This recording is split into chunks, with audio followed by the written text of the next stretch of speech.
The string quartet stopped playing mid-waltz.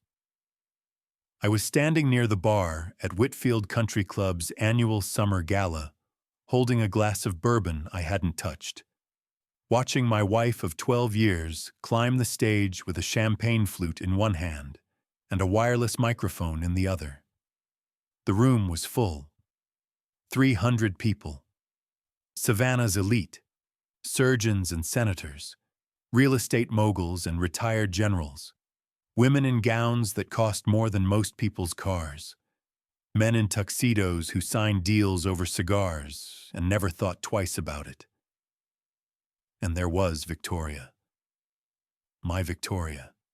Radiant, confident, her silver dress catching the light from the crystal chandeliers like she was born to stand in that exact spot. Her dark hair was swept up in an elegant twist, diamond earrings catching the light. The earrings I'd given her on our 10th anniversary, back when I still believed every word that came out of her mouth. She tapped the microphone twice. "Good evening, everyone." Her voice was warm, musical, the kind of voice that made people lean in, that made strangers feel like old friends, that had convinced me 12 years ago that I'd finally found someone who saw the real me. "I know this isn't on the program," she continued, smiling at the crowd with that practiced grace she'd perfected over a decade of charity galas and garden parties. "But I've been keeping a secret, and I think tonight, surrounded by our dearest friends, is the perfect time to share it." My stomach dropped, not because of what she said, because of how she looked at me when she said it. That look, cold and satisfied, the look of a predator who's finally cornered her prey after a very long hunt. I'd seen that look exactly once before, the night I found the first receipt. The one she said was a mistake. The one I buried because I wanted to believe her, because believing her was easier than facing the alternative. Before I continue, I need you to understand something. I am not a dramatic man. I am not prone to paranoia or suspicion or the kind of jealousy that destroys marriages. I spent 23 years building a law practice that handles some of the most delicate estate matters in coastal Georgia. I've seen families destroy themselves over silverware. I've watched sons betray fathers over land worth less than the legal fees to fight about it. I've witnessed human nature at its ugliest, stripped of pretense and propriety, and I've trained myself to see clearly when everyone else is blinded by emotion. So when I tell you that the woman on that stage was not the woman I married, I need you to believe me. Or at least listen long enough to see the proof. "Marcus," Victoria said into the microphone, her eyes finding mine across the crowded ballroom. "Would you come up here, sweetheart?" The room turned to look at me. 300 pairs of eyes. People I'd known for years. Clients whose trusts I'd structured, whose families I'd guided through the most difficult transitions of their lives. Colleagues who respected my judgment. Friends who'd sat at my dinner table, who toasted at my anniversary parties, who had no idea what was about to happen. I didn't move. "Don't be shy," Victoria laughed. That crystalline laugh that had charmed me at a charity auction 12 years ago.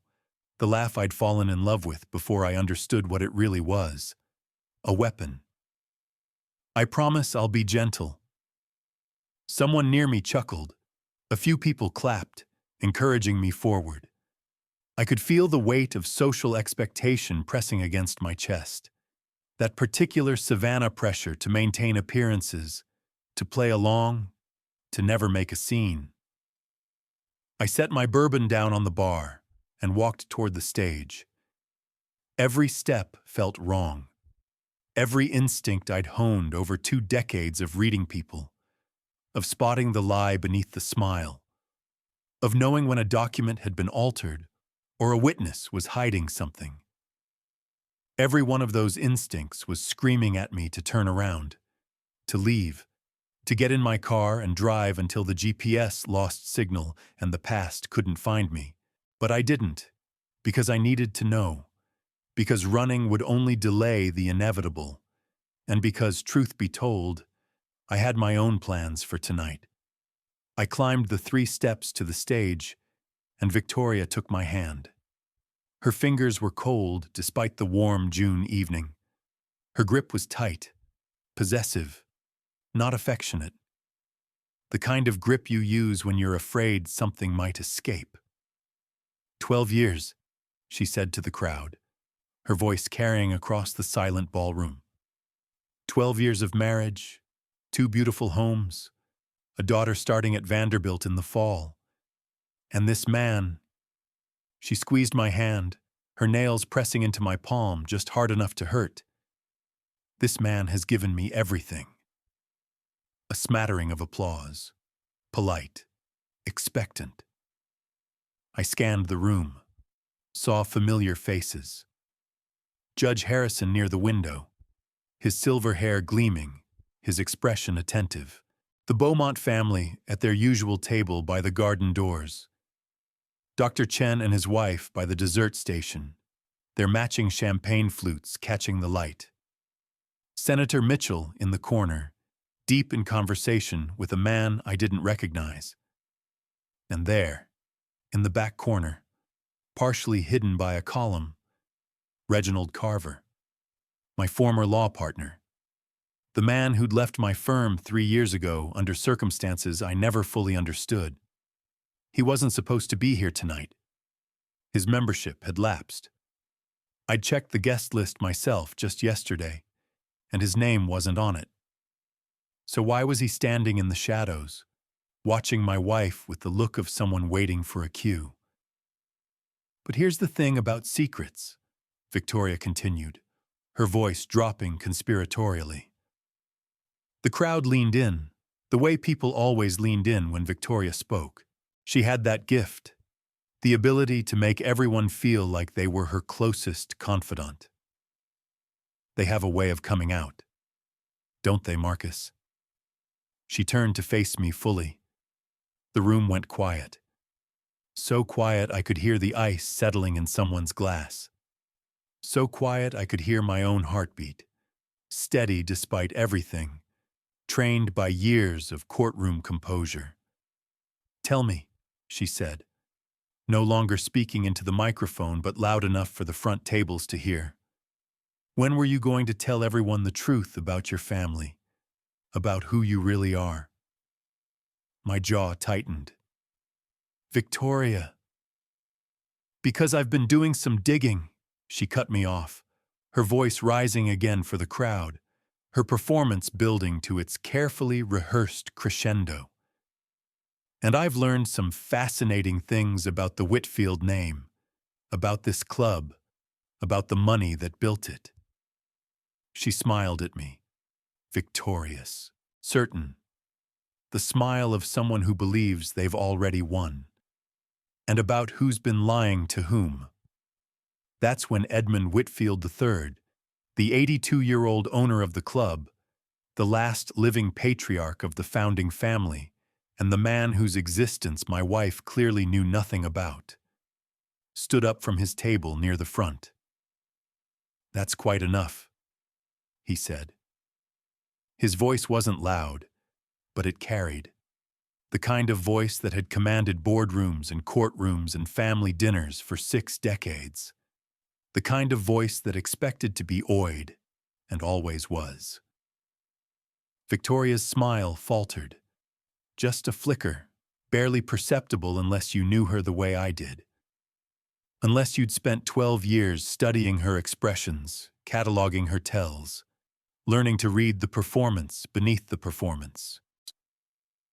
"I'm sorry," she said, turning toward him with that practiced grace. "And you are?" The room went dead silent. 300 people holding their breath. Edmund walked forward, his silver-topped cane clicking against the marble floor with each measured step. He was tall despite his age, his bearing military straight, His white hair swept back from a face that had graced the society pages of Savannah newspapers for half a century. "I'm the owner of this club," he said. "The great-grandson of the man who built it, and the father of the man whose name you've been dragging through the mud." Victoria's face went pale. "Marcus," Edmund continued, stopping at the foot of the stage, his eyes never leaving hers, "is my son, my only son, and you, Mrs. Whitfield, are not welcome here anymore." He turned to the head of security, a man named Patterson who'd worked for the family since before I was born. "Please escort this woman off the property and make sure her membership is terminated before she reaches the parking lot." Victoria's mouth opened, closed, opened again. "You can't, this is Marcus, tell him." But I just stood there. Because here's what my wife didn't know. Here's what she never bothered to learn during 12 years of marriage, 12 years of digging through public records and old newspapers, 12 years of building her case against me. I wasn't estranged from the Whitfield family fortune because I was the black sheep.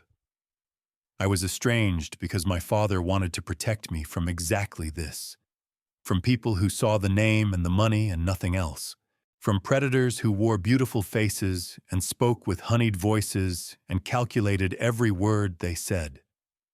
And 3 months ago, when my father called me for the first time in 25 years, he told me something that changed everything. He told me he was dying, and he told me about the will, the real will, the one that left everything, the club, the properties, the investments, the name, to me. Victoria thought she was about to expose me as a fraud. Instead, she exposed herself. That's when I realized the woman I'd been sleeping next to for 12 years had never loved me at all. She'd been waiting, planning, and tonight was supposed to be her victory lap. Let me tell you how I found out. Let me show you the proof. And let me explain how a quiet estate attorney from Savannah dismantled the most elaborate betrayal I've ever seen, one document at a time. My name is Marcus Whitfield, and I'm 47 years old. I was born in Savannah, raised in a house that had been in my family for 4 generations, and kicked out of that house the week after my 22nd birthday. The reason? I told my father I didn't want his money. Actually, that's not quite accurate. I told him I didn't want to earn it his way, through intimidation, through leveraging family connections, through the quiet understanding that a Whitfield could get away with anything in this town as long as he kept the donations flowing and the right people comfortable. I was young, idealistic, fresh out of law school with a head full of theories about justice and ethics and the proper relationship between wealth and responsibility. I'd seen my father operate, seen the way people deferred to him not because they respected him, but because they feared what he could do to them if they didn't. Seen the way every favor came with strings, every gift with obligations, every relationship weighted with the unspoken understanding of what the Whitfield name could demand in return. I wanted something different. I wanted to earn what I had, to know that when people respected me, it was because of who I was, not whose son I happened to be. So I told my father I wouldn't take the position he'd arranged for me at one of Savannah's most prestigious firms. I wouldn't move into the house he'd purchased for my future family. I wouldn't accept the trust fund or the club membership or any of the gilded chains he wanted to wrap around my life. My father didn't argue, didn't yell. He just looked at me with those cold blue eyes, the same eyes I see in the mirror every morning, and said, "Then you're not a Whitfield anymore." I left that night with a duffel bag, a law degree I'd just finished paying for myself, and exactly $312 to my name. The next 25 years, I built something real. I passed the bar on my first attempt, took a job at a small firm on the outskirts of the historic district, a two-attorney operation that handled wills and trusts for people who couldn't afford the big downtown practices. The pay was modest, the work was unglamorous. But I learned. I learned about estate planning, the legalities, the tax implications, the family dynamics that turned straightforward distributions into decade-long feuds. I learned about trusts and powers of attorney and the intricate mechanisms wealthy families use to transfer wealth across generations while minimizing government interference. Most importantly, I learned about people. I learned that money changes people in predictable ways. That inheritance brings out the worst in families more often than the best. That the capacity for betrayal lives in everyone, dormant until the stakes get high enough to wake it. Within 5 years, I'd started my own practice, rented a small office in a converted Victorian on Bull Street, hired a part-time secretary named Gloria, who would eventually become my full-time assistant and the closest thing I had to a friend. I took every case that came through the door: contested wills, disputed trusts, families fighting over everything from beachfront property to grandmother's jewelry. I was good at it, not because I was the most brilliant legal mind in Savannah. I wasn't. But because I understood something most attorneys don't. The law is just the framework, the skeleton that holds everything together. The real work is understanding people, what they want, what they fear, what they'll do when they think no one is watching. Within 10 years, I had a reputation. The attorney who could see through the bullshit. The one who spotted the hidden agenda before it became a problem. The one families called when the stakes were too high for mistakes. I wasn't rich by Savannah standards, but I was comfortable, respected, and most importantly, I was free. Free from the Whitfield name and everything it represented. Free from my father's shadow. Free to be the man I'd chosen to become instead of the one I'd been born to be. I met Victoria at a charity auction in the spring of 2012. I almost didn't go. Gloria had been pushing me for months to attend more social functions, arguing that my hermit tendencies were bad for business. "People need to see you," she'd say. "They need to know you exist outside of this office." She was right, of course. Estate planning is a relationship business. Clients come through referrals, through word of mouth, through the accumulated trust of being seen in the right places with the right people. I'd been coasting on reputation for too long, letting the work speak for itself, while my competitors networked their way into the wealthiest families in the region. So I put on a suit and drove to the Savannah Riverside Hotel for the annual Children's Hospital Gala.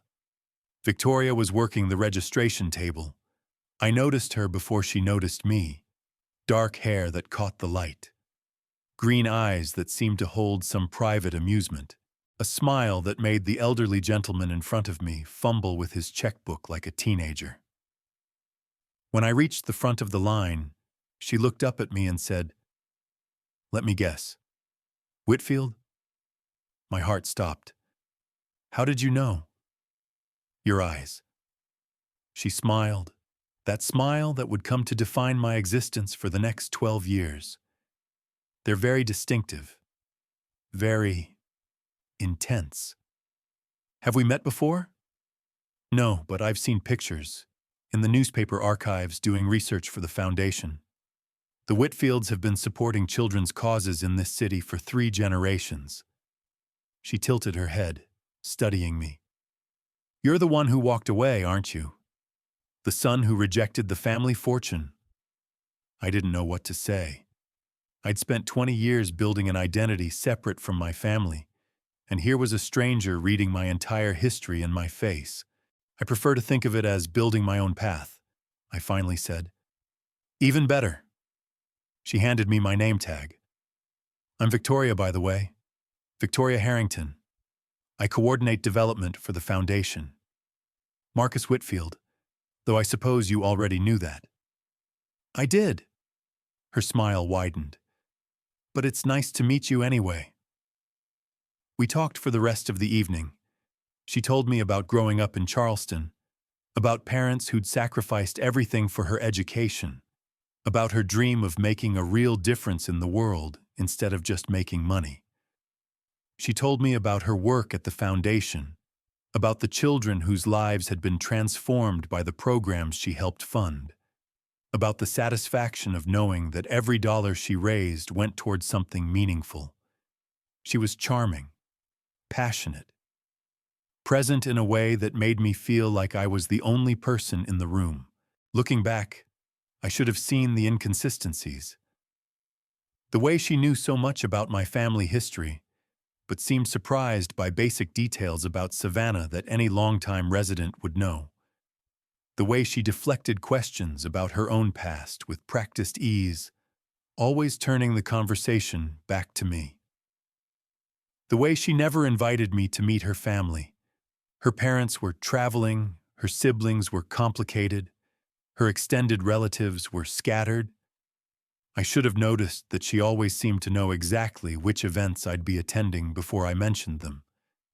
That her questions about my work were detailed and specific in a way that felt almost researched. That her interest in the Whitfield family fortune seemed to persist long after she'd learned I had no access to it. But I was 45 years old. I'd been alone for a long time, and I wanted to believe that someone could see me, just me, not the Whitfield name, not the family I'd walked away from, and still choose to stay. So I overlooked the anomalies. I explained away the inconsistencies. I told myself that everyone has secrets, that everyone's past is complicated, that the important thing was who someone was now, not who they'd been before. We got married 6 months later. Victoria wanted a quick ceremony, City Hall. No family, no fuss. She said it was romantic, spontaneous. Said she didn't need the big white wedding. She just needed me. I should have wondered why a woman who coordinated elaborate charity galas for a living would want such a simple wedding.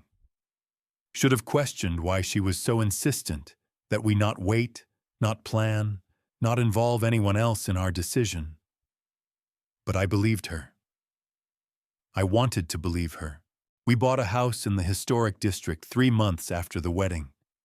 A 4-bedroom Victorian with a wraparound porch, original hardwood floors, and oak trees in the front yard that had been planted before the Civil War. Victoria decorated it with tasteful neutrals and carefully placed antiques, each piece selected for maximum impression, arranged to suggest old money and refined taste.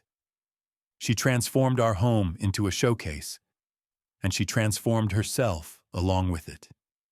Within 6 months, Victoria had joined the Savannah Historical Society's junior board. Within a year, she was on the planning committee for the annual garden tour. Within 2 years, she'd charmed her way into the inner circle of Savannah society. The old families, the established names, the people whose approval mattered in this town.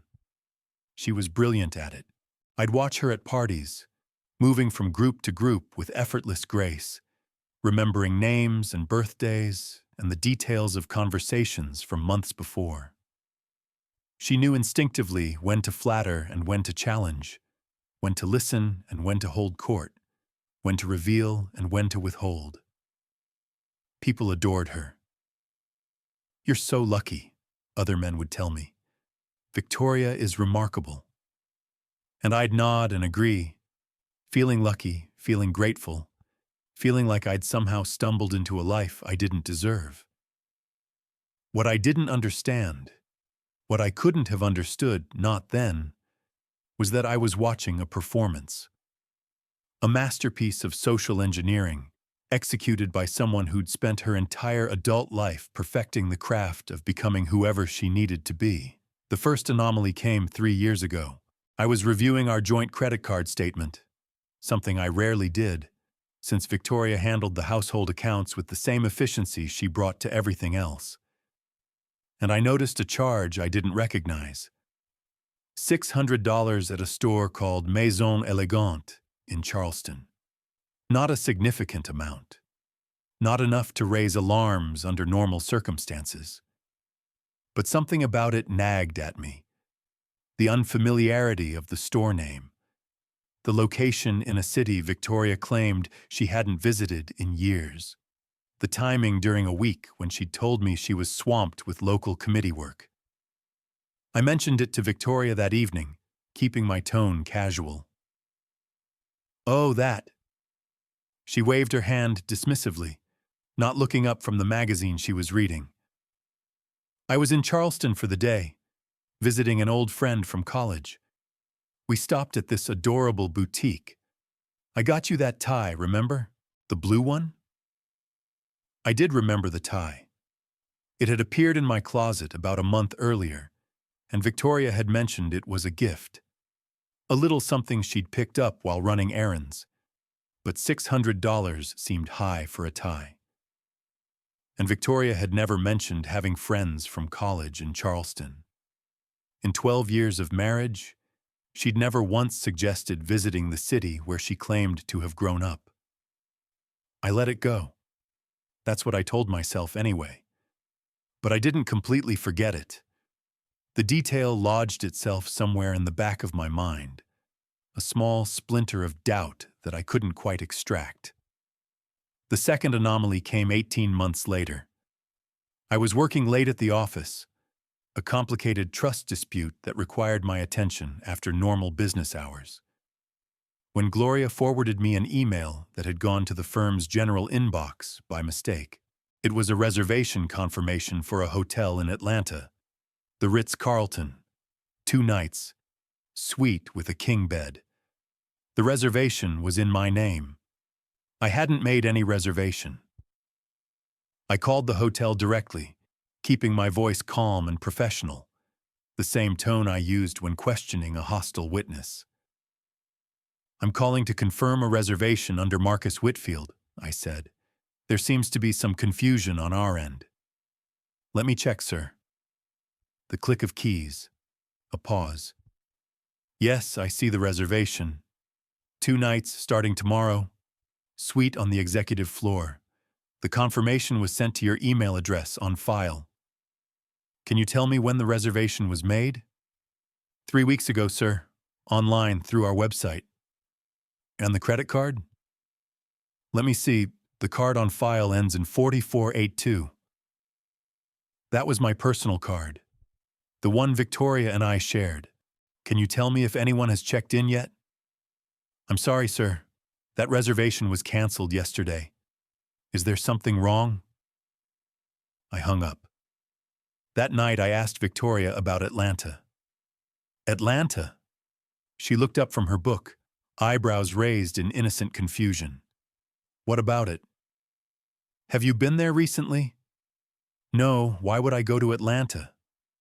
"Just curious. Someone at the office mentioned seeing you there. They must have me confused with someone else." She returned to her book, unconcerned. "You know I hate that city. Too much traffic." I watched her for a long moment, looking for a tell, a flicker of nervousness, a too quick denial, anything that might confirm the suspicion growing in my chest. But Victoria's face was perfectly calm, perfectly innocent. "Marcus, is everything okay? You seem stressed." "I'm fine. Long day." She set down her book and crossed the room to where I sat, wrapped her arms around me from behind, kissed the top of my head the way she always did when she wanted to comfort me. "You work too hard," she murmured against my hair. "Let me draw you a bath." I let her. But later that night, while Victoria was in the kitchen making tea, I logged into our online banking from my phone. The Atlanta hotel charge was there, $742, posted 3 weeks ago. Right below it was the cancellation refund. Someone had made a reservation in my name, at a hotel I'd never heard of, in a city I had no reason to visit, and that someone had access to my credit card. I should have confronted her then, should have demanded answers. But here's the thing about trust. Once you build it, you don't want to tear it down. You look for explanations. You rationalize. You tell yourself there must be a reasonable answer you just haven't thought of yet. Maybe it was identity theft. Maybe someone had stolen our card number and made a random reservation. Maybe Victoria had made it for a surprise trip and then changed her mind. Maybe, so I waited. I watched. And I started paying attention in a way I hadn't before. Over the next several months, I noticed small things, patterns that might have been coincidence but felt like something more. Victoria's phone was always face down on the table now. She'd never been secretive about her phone before. I could remember countless times she'd left it lying around, screen up, notifications pinging without concern. But somewhere in the past year, that had changed. She'd started stepping out of the room to take certain calls. "Committee stuff," she'd say when she came back. You know how these women are. Always some crisis."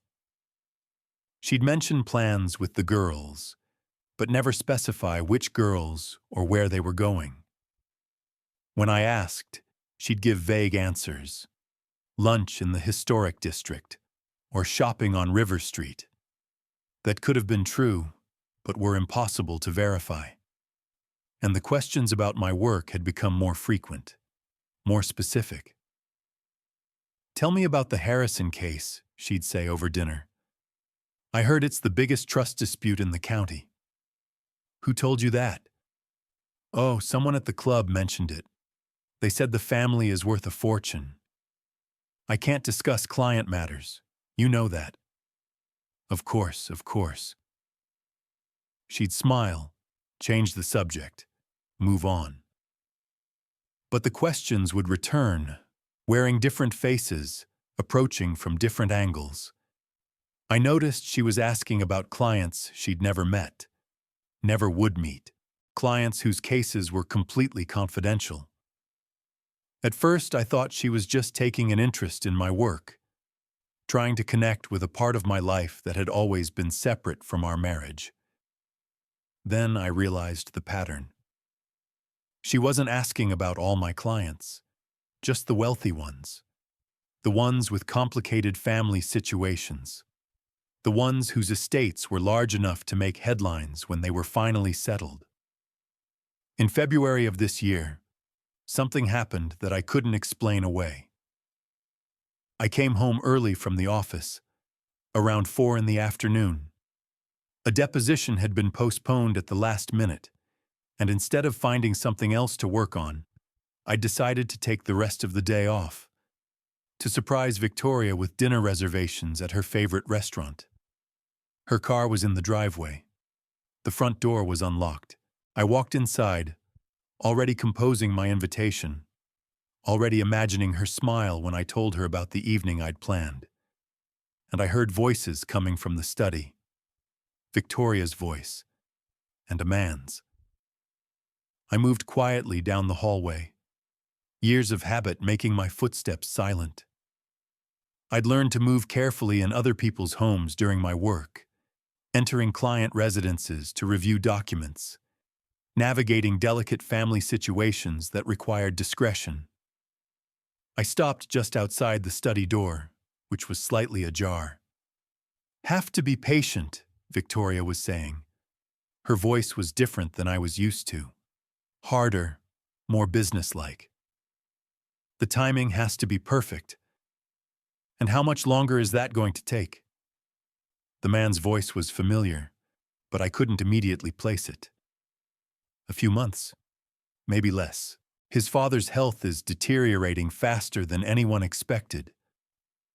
I felt the blood drain from my face. My father. They were talking about my father.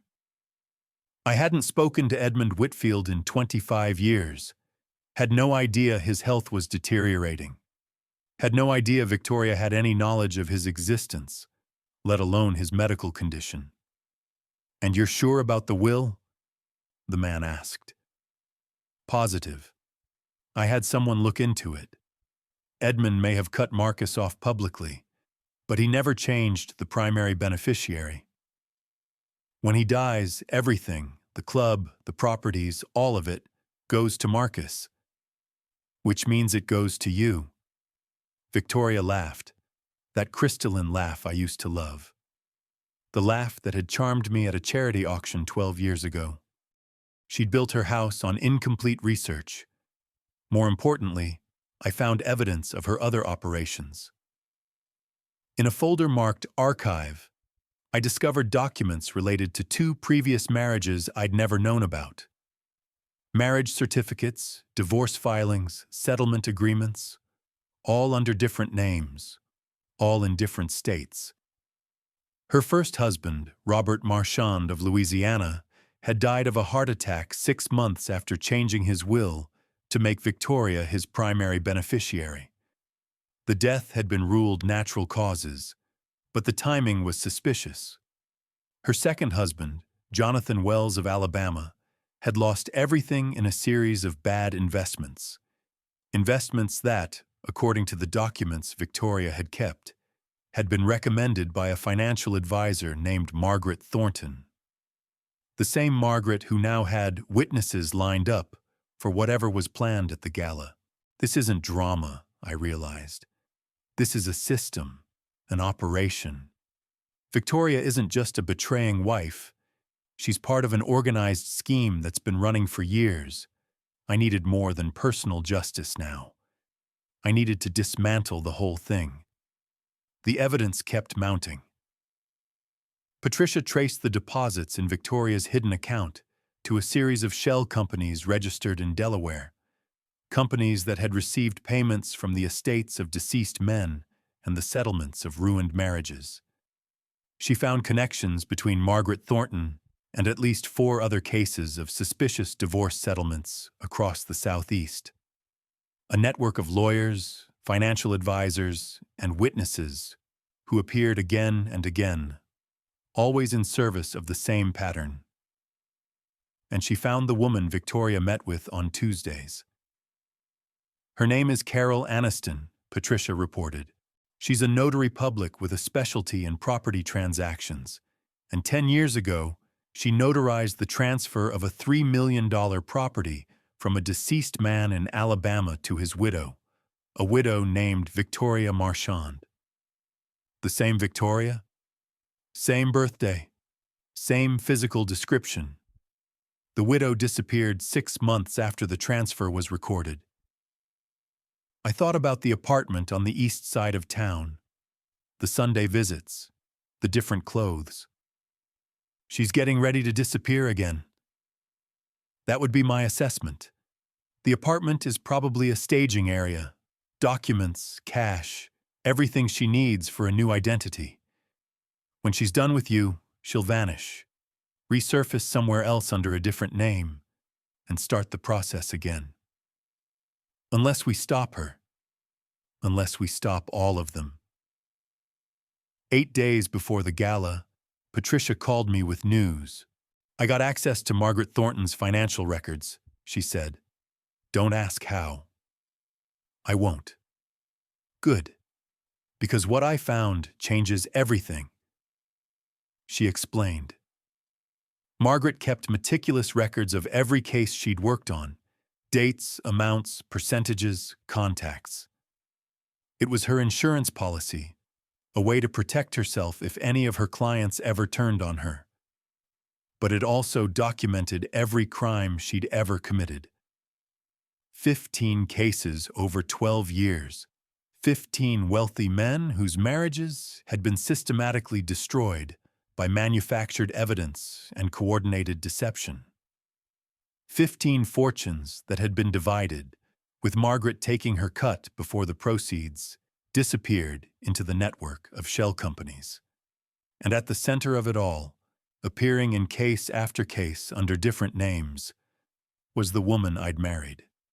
She's not just a predator, Patricia said. She's the predator. The others, Margaret, Carol, the lawyers and financial advisors, they work for her. She's been running this operation for over a decade. How much are we talking about? Total. Patricia named a figure. The room tilted around me. $32 million. That's the conservative estimate. There may be more hidden in accounts we haven't found yet. And she's been doing this since at least 2005, probably longer. She's very good at what she does, Marcus. Patient, thorough. She plays the long game and she almost never makes mistakes. But she made one with me. She underestimated you. She thought you were just another lonely rich man looking for someone to love. She didn't expect you to fight back. That's not the mistake. Patricia paused. Then what is? The mistake was going after my family. The Whitfields have been fighting off fortune hunters for 4 generations. She thought I was estranged, isolated, an easy target. She didn't understand that some bonds aren't broken by distance. 7 days before the gala, I had a meeting that would determine everything. The district attorney's office, downtown Savannah, a conference room with windows overlooking the river. 3 people waiting for me. Thomas Reyes, Patricia, and a woman I'd never met. Assistant District Attorney Lauren Martinez. Mr. Whitfield, Martinez said, shaking my hand. Thank you for coming in. Patricia has briefed me on the situation. What can you tell me about your investigation? We've been tracking Margaret Thornton for 2 years. We knew she was involved in something. The pattern of her cases was too consistent to be coincidence. But we could never get enough evidence for charges. She paused. Until now. The documentation I found? It's exactly what we needed. Combined with Patricia's forensic accounting work and your personal testimony, we have grounds for a major RICO prosecution. RICO, that's organized crime. That's exactly what this is. A criminal enterprise operating across state lines, using fraud and manipulation to steal millions from their victims. Your wife isn't just a con artist. She's the head of a criminal organization. I sat with that for a moment. The woman I'd loved. The woman I'd built a life with. The woman I'd trusted with my home, my family, my future. A mob boss in designer clothes. What do you need from me? We want you to let the gala play out, Martinez said. Let Victoria execute her plan, or try to. We'll have surveillance in place, recording everything.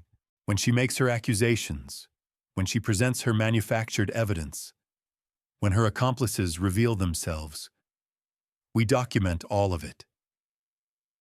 And then we move in. Arrests for everyone involved. Your father has already agreed to cooperate. He's arranging for the club's security systems to be upgraded, with feeds going directly to our command center. You want me to stand there and let her try to destroy me? I want you to give us everything we need to put her away for decades. Martinez leaned forward. I know what I'm asking, Mr. Whitfield. I know how personal this is. But if we move too soon, we might only get Victoria. If we let her show us how the operation works, we can take down the entire network. I thought about the other victims, the men who'd lost everything, the family who suspected their son had been murdered but could never prove it. This wasn't just about me anymore. One condition, I said. Name it. When the time comes, when Victoria realizes what's happening, I want to be the one who tells her. I want her to know that I saw through her, that I was never the easy mark she thought I was. Martinez considered this, then nodded. I think we can arrange that. The final days before the gala were the hardest. I went through the motions of my normal life. Breakfast with Victoria, evening conversations about the event, normal rhythms of a normal marriage that had never been normal at all. Victoria was calm, confident. She hummed while she dressed for her committee meetings, smiled when she kissed me goodbye each morning. She complimented my suits, asked about my cases, played the role of devoted wife with the same skill she'd brought to every performance. She thought she was about to win. 4 days out, I came home to find her in the study, carefully arranging papers in a folder. "What's that?" I asked from the doorway. She looked up, not startled, controlled, always controlled. "Just some research for the gala. I'm presenting on the history of the club this year, remember?" I remember. It's fascinating, actually. The Whitfield family has such a rich history. Did you know there was a scandal in the 1940s involving your great-grandmother? I kept my face neutral. "I've heard bits and pieces. I found some newspaper articles. Very illuminating." She smiled at me, that warm, loving smile I'd fallen for 12 years ago. "You should ask your father about it sometime." "Maybe I will." She closed the folder and set it in her desk drawer. "I'm making dinner tonight. Your favorite, the salmon with dill sauce." "Sounds great." I walked out of the study, thinking about the folder, thinking about what she thought she'd found, thinking about how completely she'd underestimated the man she'd married. 3 days out, Reggie called me at the office. I almost didn't answer, but the investigators had been clear. Maintain normal patterns, don't raise suspicion. "Marcus, good to hear your voice. It's been too long." "Reggie, how are things?" "Can't complain. Listen, I'm going to be at the gala Saturday. Thought maybe we could grab a drink, catch up, for old time's sake." For old time's sake. The nerve of him. "Sure," I said. "I'll find you at the bar." "Perfect. Looking forward to it." I hung up. He was positioning himself, getting ready for whatever role he'd been assigned in Victoria's little production. I stayed calm. I needed him to think I suspected nothing. 2 days out, I got a call from my father. "Everything is in place," he said. "The club's security system has been upgraded. Every camera is recording. The DA's team will be monitoring from the security office." "What about the ballroom specifically?" 6 cameras covering every angle. Audio capture from 3 directional microphones. Nothing that happens in that room will go undocumented.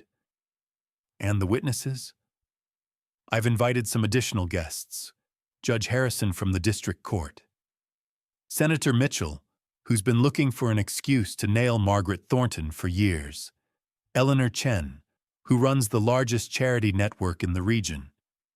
When Victoria makes her accusations, she'll be making them in front of people whose professional judgment cannot be questioned." "You've thought of everything." A pause. "I've had 25 years to think about what I should have done differently. This is me making up for lost time." I didn't know what to say to that. "Marcus." His voice was different now, quieter. "Whatever happens Saturday night, I want you to know something. I never stopped being proud of you. Walking away from the family money, building your own life. That took more courage than anything I ever did." "Dad, just let me finish. Your mother always said you were the best of us. She was right. And after Saturday, everyone else is going to know it too." He hung up before I could respond. I sat at my desk for a long time after that call, looking at a photograph on my shelf. My mother holding me as an infant, smiling at the camera with those knowing eyes. Trust the evidence, not the emotion. I was trying, Mom. I was trying. One day out, Victoria came home with her gown for the gala, silver, floor-length, a neckline that would catch every light in the ballroom, the kind of dress that demanded attention. that announced its wearer as someone of importance and taste. "What do you think?" She held it up against herself, twirling slightly. "I had it made specially for the occasion." "Beautiful." "It cost a fortune, but some occasions call for something special." She laid the dress carefully across the back of the sofa, smoothing non-existent wrinkles. "This is going to be a night to remember, Marcus. I can feel it." "I'm sure it will be." She crossed the room and wrapped her arms around me, pressed her cheek against my chest. I could smell her perfume, the same scent she'd been wearing since we met, the scent I used to find intoxicating. Now it smelled like deception. "Whatever happens," she murmured, "I want you to know that I've enjoyed our time together. You've been different than I expected." "Different how?" "Kinder, more patient, better than most."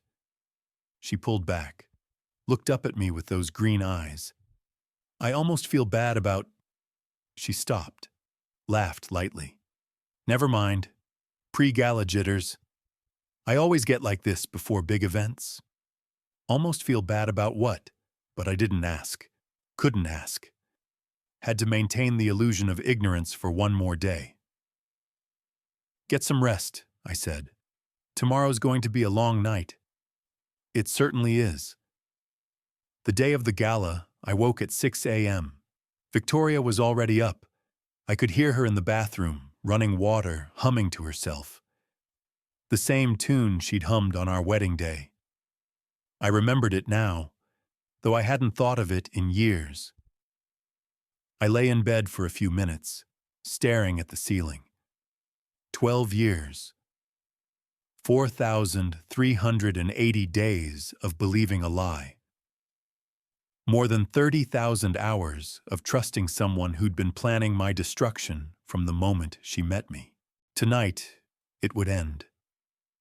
I got up, showered, dressed in the charcoal suit I'd picked out for the occasion. Tom Ford, perfectly tailored, the kind of suit that projects quiet authority. Checked my phone, 3 messages from Thomas confirming that everything was in place. Victoria emerged from the bathroom looking radiant. Hair perfect, makeup subtle but enhancing. Ready for her moment in the spotlight. "You look nice," she said, adjusting my collar. "Very distinguished." "You look beautiful." "Thank you." She kissed my cheek. "I'm going to get ready at the club. I have some last-minute preparations for the history presentation. You'll come with the car at 7? "I'll be there." "Perfect." She gathered her things, the silver dress in a garment bag, a small cosmetics case, a folder that I knew contained her evidence, and headed for the door. "Marcus?" "Yes?" "I love you. You know that, right?" I looked at her. At the woman who'd spent 12 years pretending to be someone she wasn't. At the predator in an elegant disguise. "I know," I said. She smiled, blew me a kiss, and left. The moment her car disappeared down the street, I called Patricia. "She's on her way to the club." "Good. We've got eyes on her vehicle. The team is already in position." "What about Margaret Thornton?" "She arrived 30 minutes ago. She's in the ladies' auxiliary room, presumably going over the script with Victoria's other assets." "Carol Aniston?" "Confirmed. She came in through the service entrance, carrying a briefcase that probably contains the documents they're planning to discover tonight." "And Reggie?" "Not yet, but we expect him within the hour. The DA's team has confirmed warrants for all of them. They'll be executed the moment we have sufficient evidence on tape." "My father?" "He's meeting with the lead investigator now. They're doing a final walkthrough of the security setup." I took a deep breath. "Then I guess I'll see you at the party." "Marcus." Patricia's voice softened just slightly. "You've done the work. You've built the case. Now let it play out." "That's the hard part." I know, but you're almost there. I hung up. For the next several hours, I stayed busy, reviewed case files at the office, had lunch with Gloria, who commented that I seemed unusually calm for someone about to attend a major social event. Learned a long time ago that worrying doesn't change outcomes, I told her. Only preparation does. At 5:30, I changed into my formal attire at the office, checked myself in the mirror, adjusted my tie. Then I drove to Whitfield Country Club. The parking lot was already filling when I arrived. Luxury vehicles gleaming under the early evening sun. Couples in evening wear making their way toward the grand entrance. The sounds of conversation and clinking glasses drifting through the open windows. I found a spot near the back and sat for a moment, hands on the steering wheel. This is really happening. Tonight, either Victoria would destroy me or I would destroy her. There was no middle ground anymore. I got out of the car and walked toward the entrance. The club looked magnificent. White columns gleaming in the fading sunlight, gardens immaculately maintained, roses in full bloom. The building my great-great-grandfather had commissioned in 1892, now the stage for the culmination of a 12-year con, and the beginning of the end for everyone who'd been running it. I entered through the main doors and was immediately greeted by Patterson, the head of security. "Mr. Whitfield?" He shook my hand firmly, holding it a moment longer than necessary. "Everything is ready." "Thank you, Patterson. Your father is in the library, if you'd like to see him before the event begins." I nodded and made my way through the familiar halls. The library was a small room off the main corridor, lined with leather-bound books that had been in the family collection for 4 generations. My father was seated by the window, looking out at the gardens my mother had designed decades ago. "Marcus." He didn't turn around. "Right on time. Is everything set?" "Every camera is recording. The DA's team is monitoring from the security office. Judge Harrison is here, as are Senator Mitchell and Eleanor Chen. When Victoria makes her move, she'll be doing it in front of witnesses whose credibility is unimpeachable." "And the warrants?" "Ready to execute." He finally turned to face me. "How are you holding up?" "I'm ready." "I know you are." He stood, crossed the room, and did something he hadn't done in 25 years. He put his hand on my shoulder.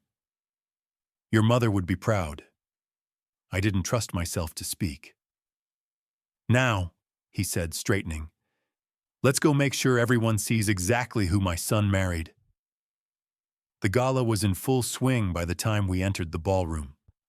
300 guests in their finest attire, crystal chandeliers casting warm light across the polished marble floor, the string quartet playing something elegant and sophisticated, waiters circulating with champagne and canapes, and there, near the stage, resplendent in silver, my wife. She was surrounded by admirers, laughing at someone's joke, touching a woman's arm with practiced intimacy, playing her part to perfection, the gracious hostess, the devoted community member, the beloved wife. I made my way to the bar, ordered a bourbon I didn't intend to drink, positioned myself where I could see the stage without appearing to watch it. The bartender, a young man named Jerome who'd worked at the club for years, caught my eye. "Anything else, Mr. Whitfield?" "Just keeping an eye on things." He nodded slightly, almost imperceptibly. "Same here." I understood. My father had briefed the staff.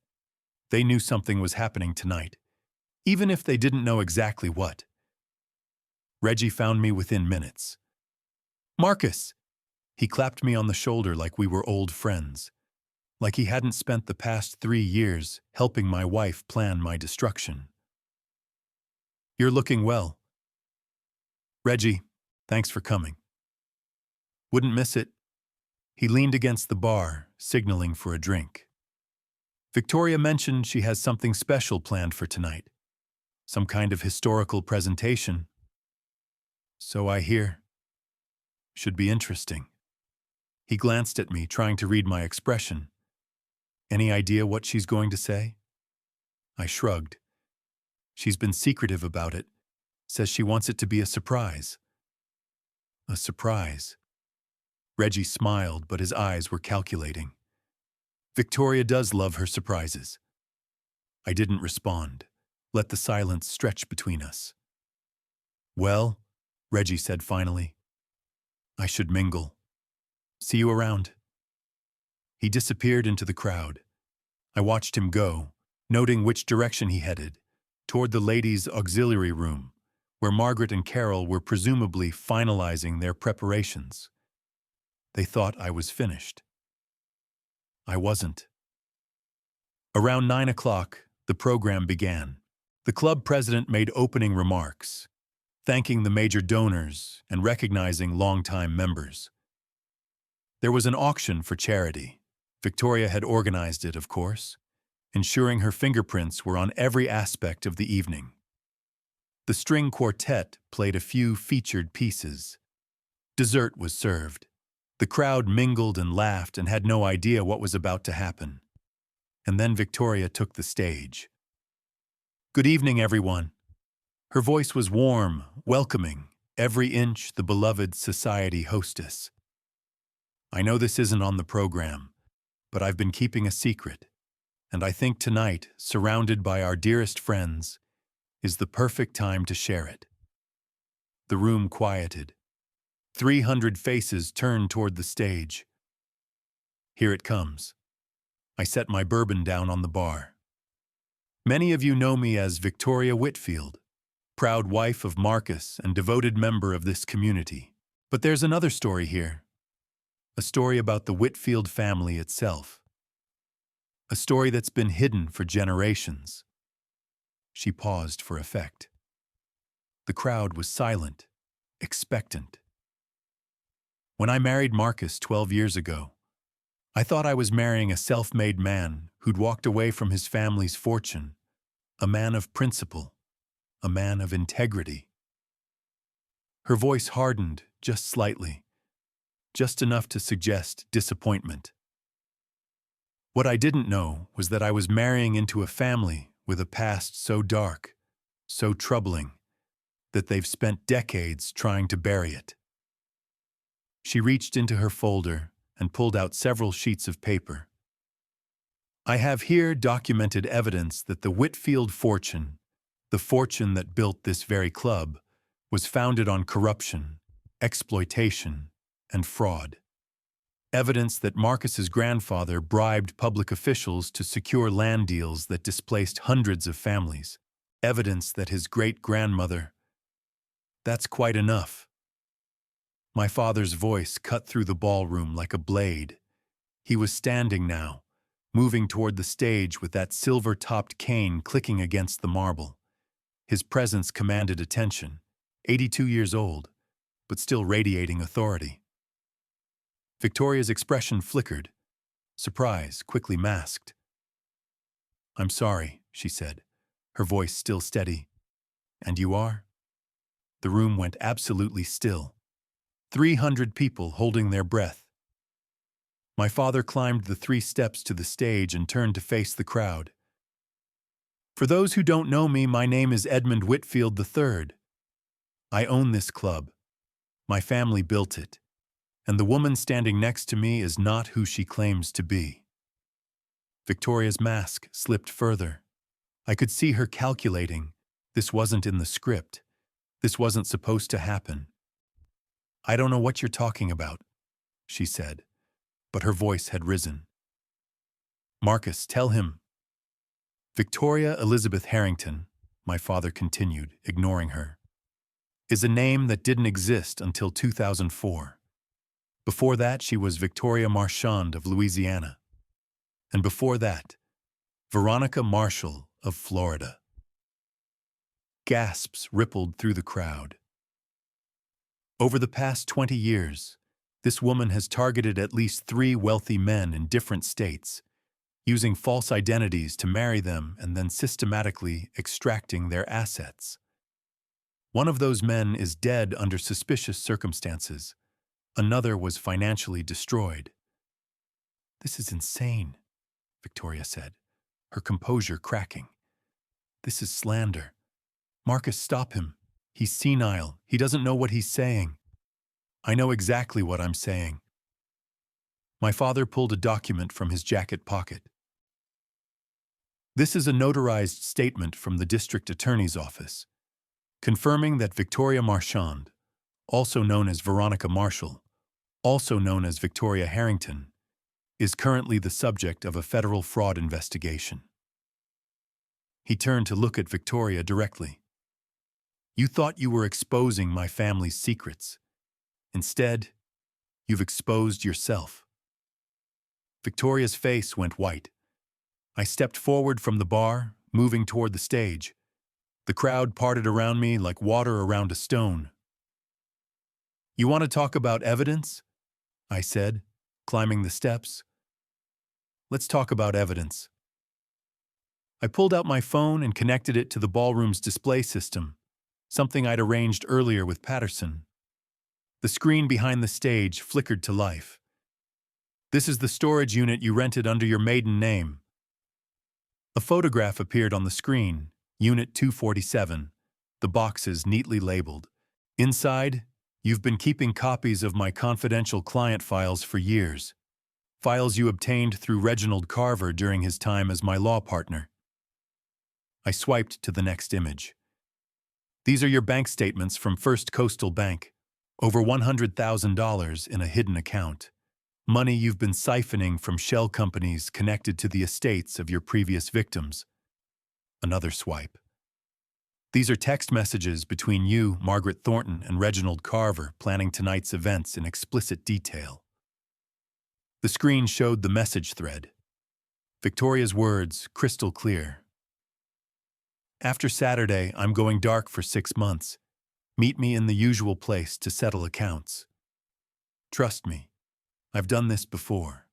By the time Marcus realizes what's happening, he'll be so destroyed he'll sign anything just to make it stop." The room was dead silent. 300 people staring at the screen, understanding slowly dawning on their faces. Victoria was shaking now, her silver dress catching the light as she trembled. "This is... you can't." She whirled toward me. "You're lying. You fabricated all of this. You're trying to discredit me because you know what I was about to reveal." "What you were about to reveal," I said calmly, "was a carefully constructed narrative based on incomplete research and manufactured evidence. The documents in your folder," I pointed at the papers she still clutched, "were created by Margaret Thornton, who's been helping you run this operation for over a decade." Victoria's eyes went wide. "How do you—" "Because I've been investigating you for the past 3 months. Because I found your storage unit. Because I traced your money. Because I talked to the families of your other victims." I stepped closer to her, lowering my voice so only she could hear. "You made one mistake, Victoria. You thought I was just another lonely rich man looking for someone to love. You didn't understand that some of us learned a long time ago not to trust what we can't verify." Her face contorted, rage, fear, desperation, all warring for dominance. "Reggie!" she screamed. "Reggie, do something!" But Reggie wasn't there. I looked toward the back of the room and saw him being escorted toward the door by 2 plainclothes officers. His face was ashen, his hands cuffed behind his back. "Mr. Carver is a bit occupied at the moment," said a voice from the side of the stage. Thomas Reyes stepped forward, flanked by 2 more officers and Assistant District Attorney Lauren Martinez. "Victoria Marchand," Martinez said, her voice carrying across the silent ballroom. "You're under arrest for fraud, identity theft, and conspiracy to commit financial crimes across multiple jurisdictions." You have the right to remain silent. Anything you say can and will be used against you in a court of law." For a moment, Victoria didn't move. Then she lunged. Not toward the exit, there were officers at every door now, but toward me. "You bastard," she hissed, her carefully cultivated facade completely shattered. Her hands clawed toward my face, her voice rising to a shriek. "You worthless, pathetic. Do you have any idea what I gave up for you? 12 years.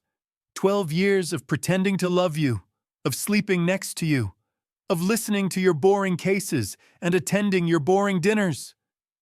"Ma'am." One of the officers stepped forward, hand on her arm.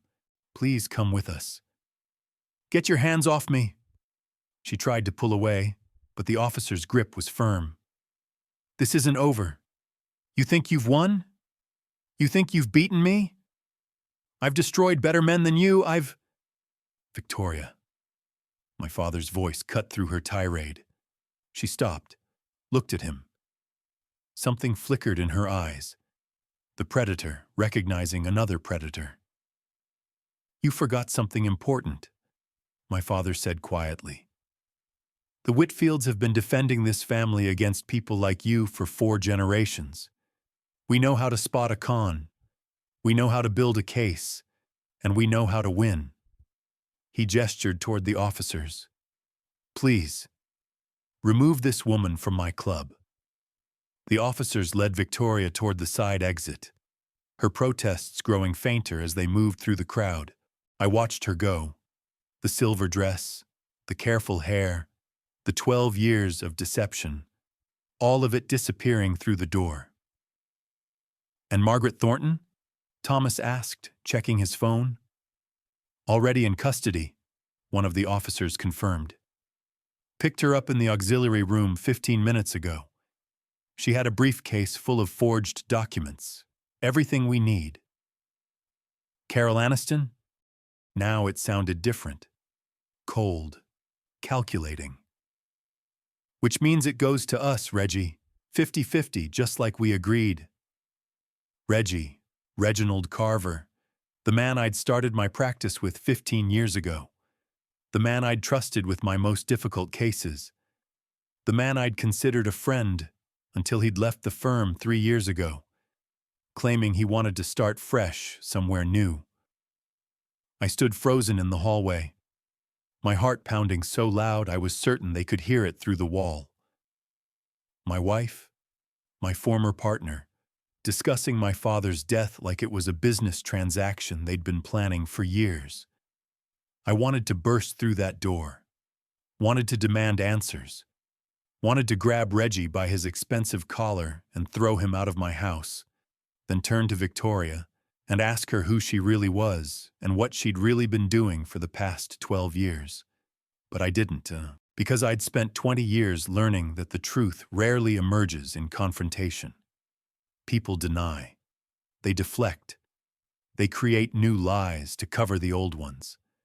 The truth hides in documents, in records, in the careful accumulation of evidence that can't be denied or explained away.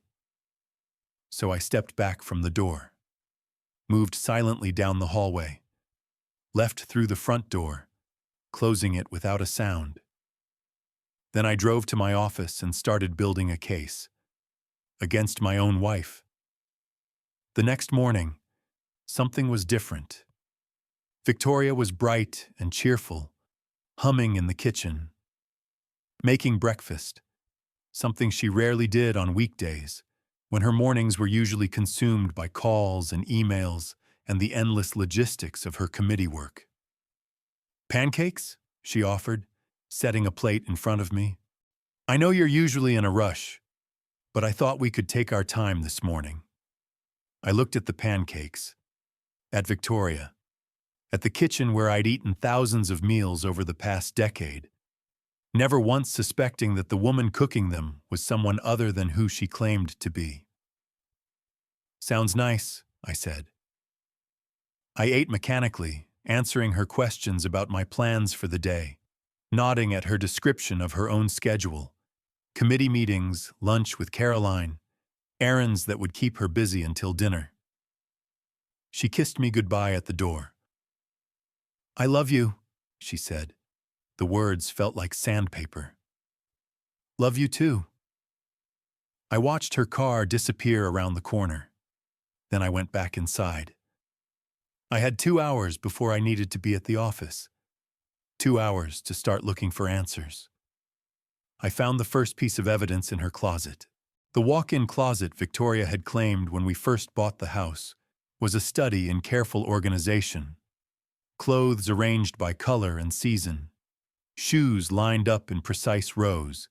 Handbags displayed on a custom-built shelf like sculptures in a gallery. I wasn't sure what I was looking for. Something that didn't belong. Something that would confirm what I'd heard the day before.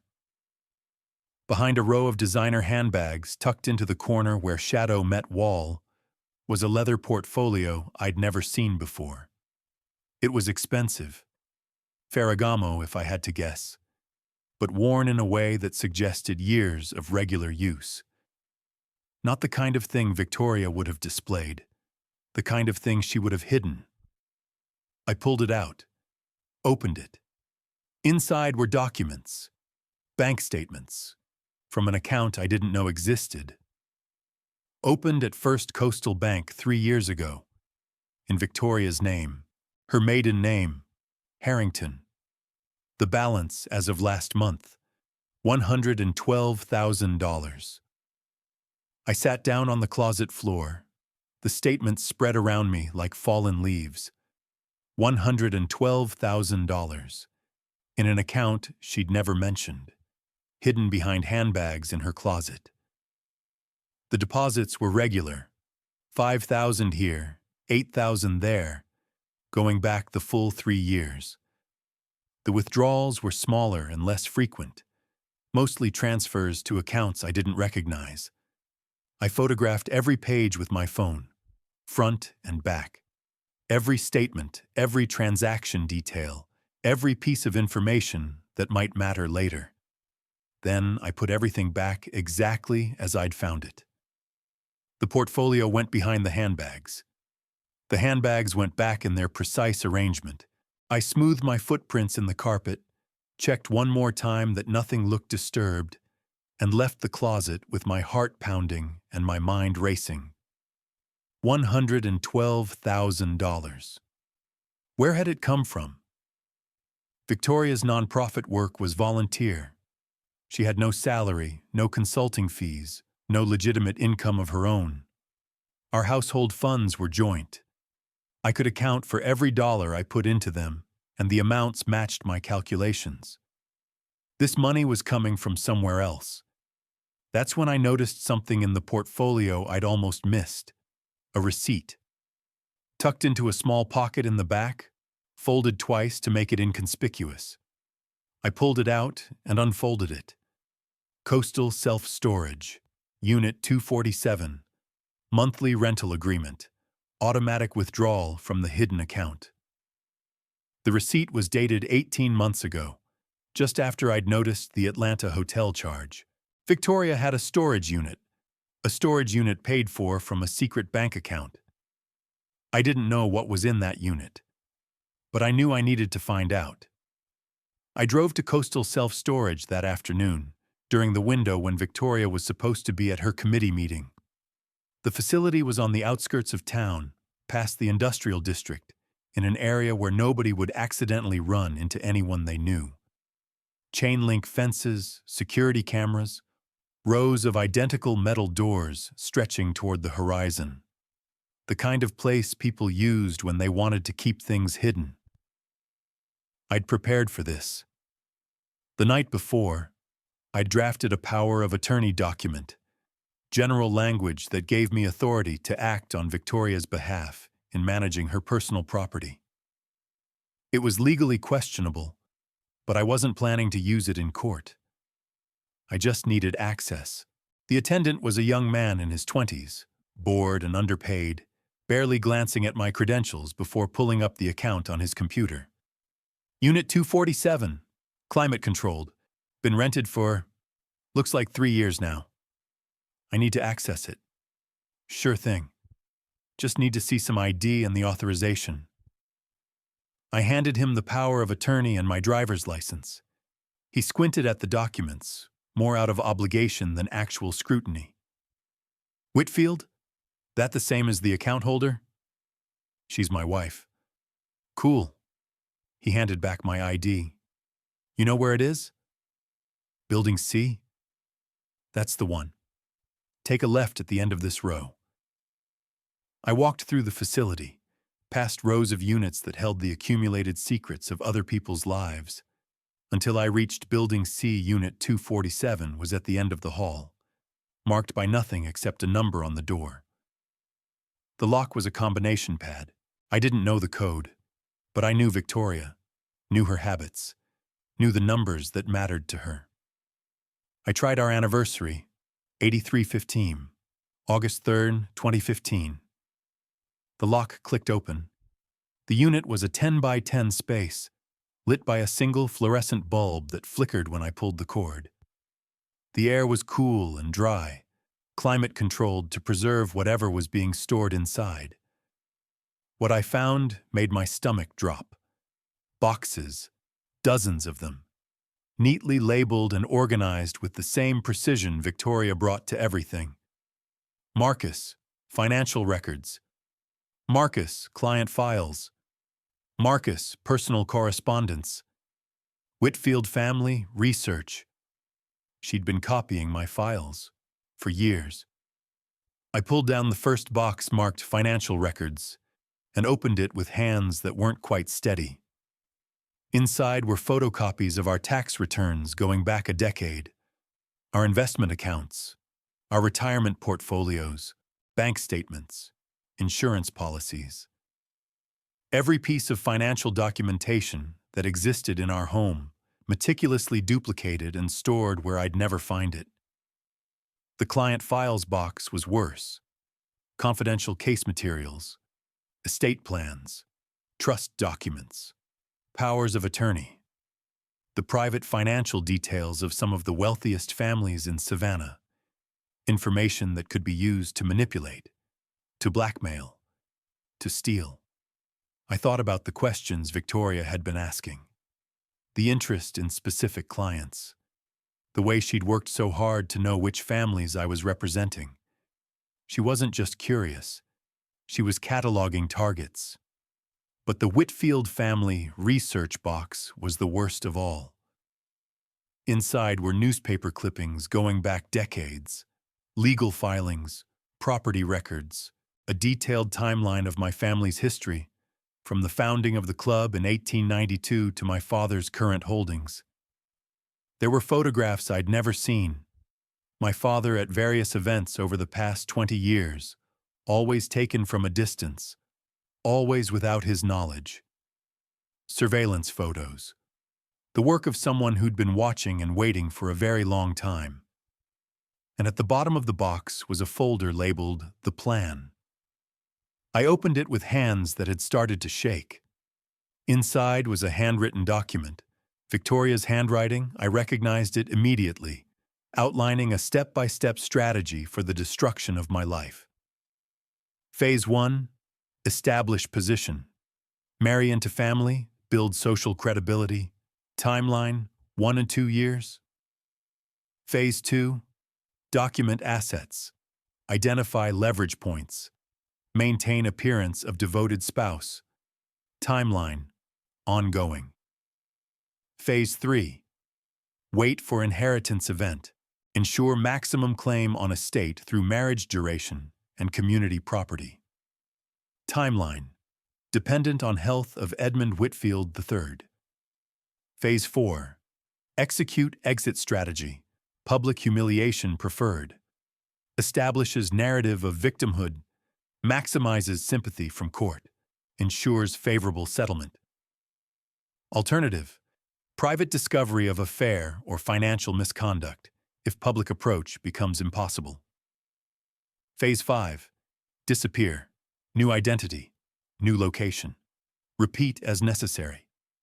The document was dated 2 months before our wedding.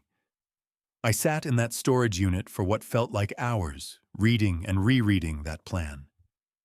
12 years. She'd been executing this for 12 years. Our entire marriage was a phase, a step in a strategy, a long con designed to extract maximum value from my life before moving on to the next victim. I photographed everything, every page, every document, every label on every box.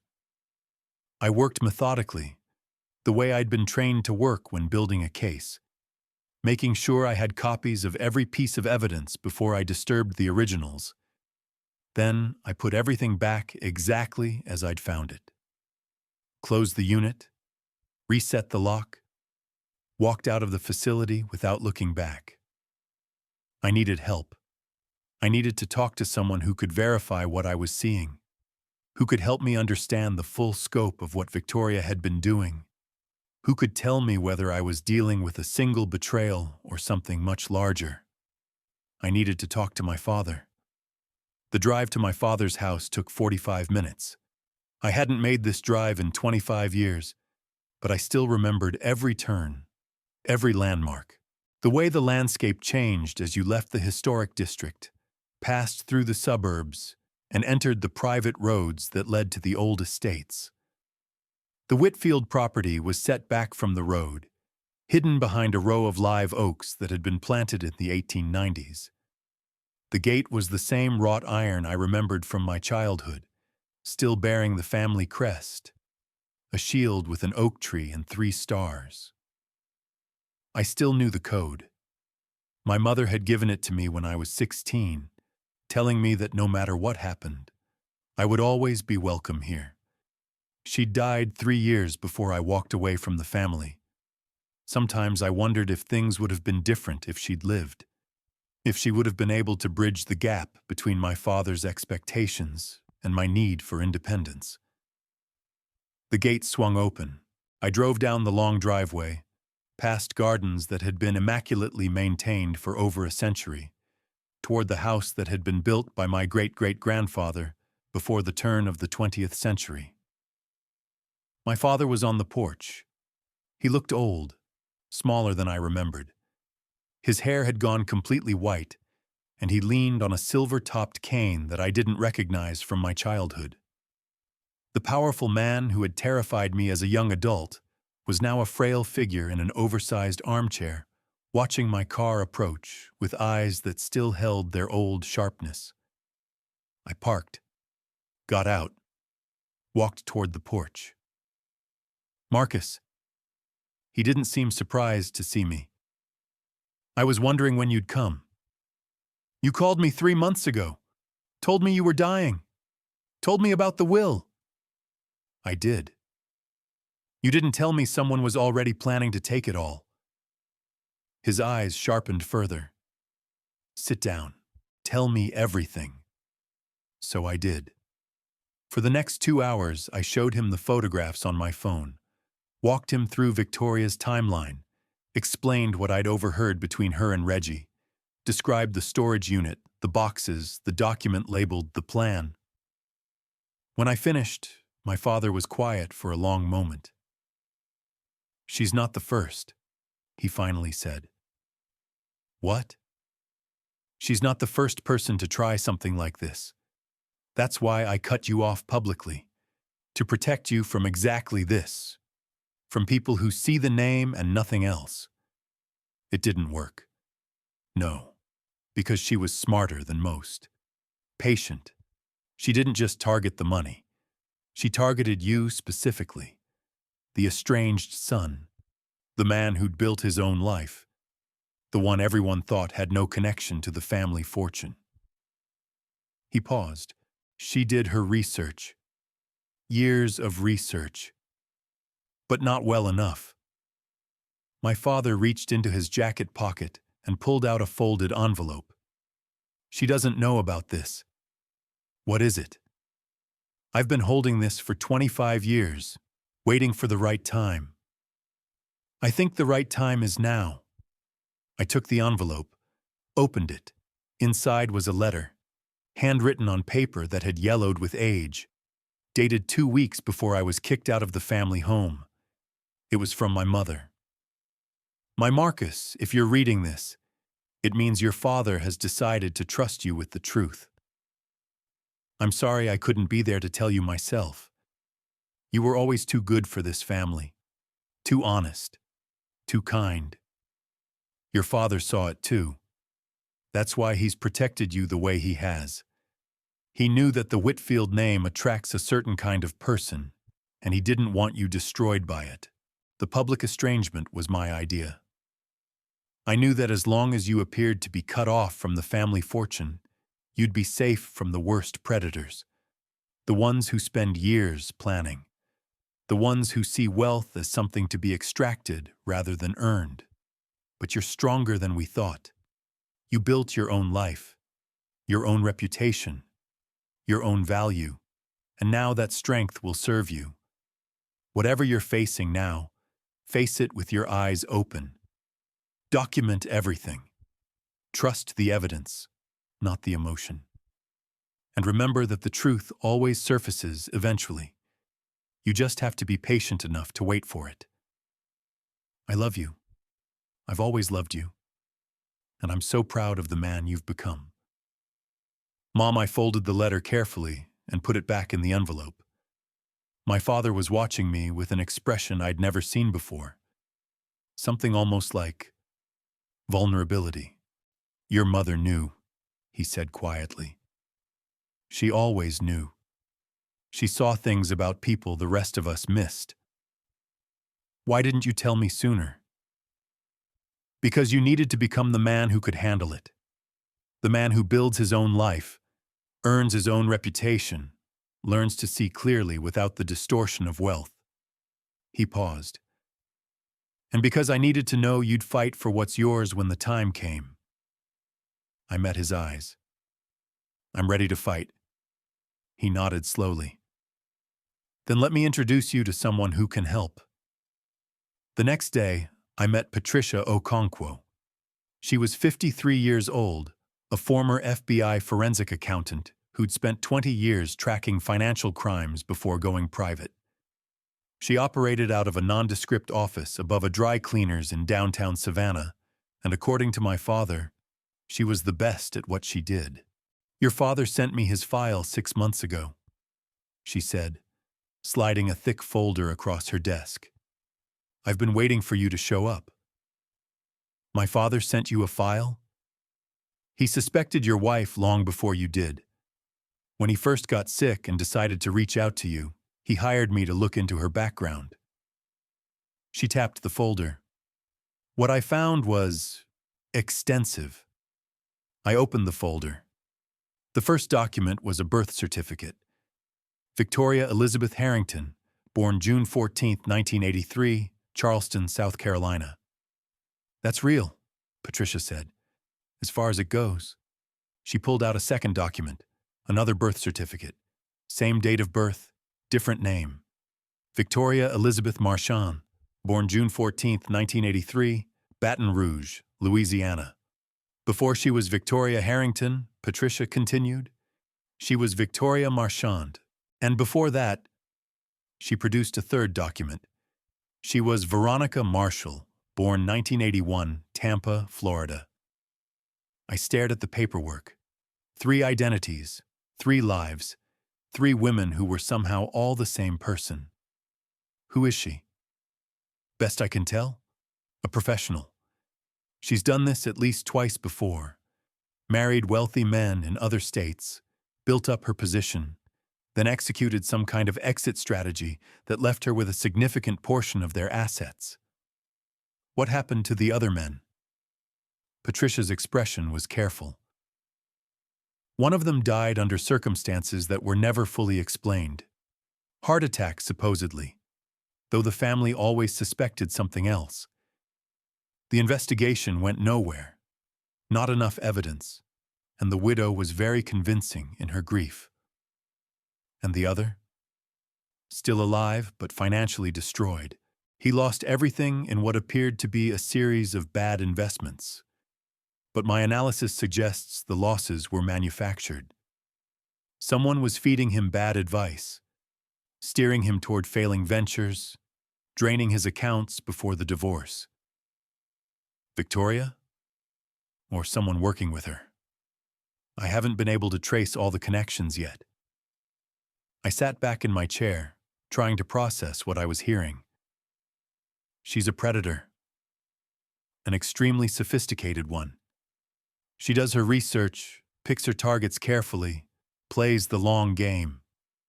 Your father was right to suspect her. She fit the profile exactly. How did she find me?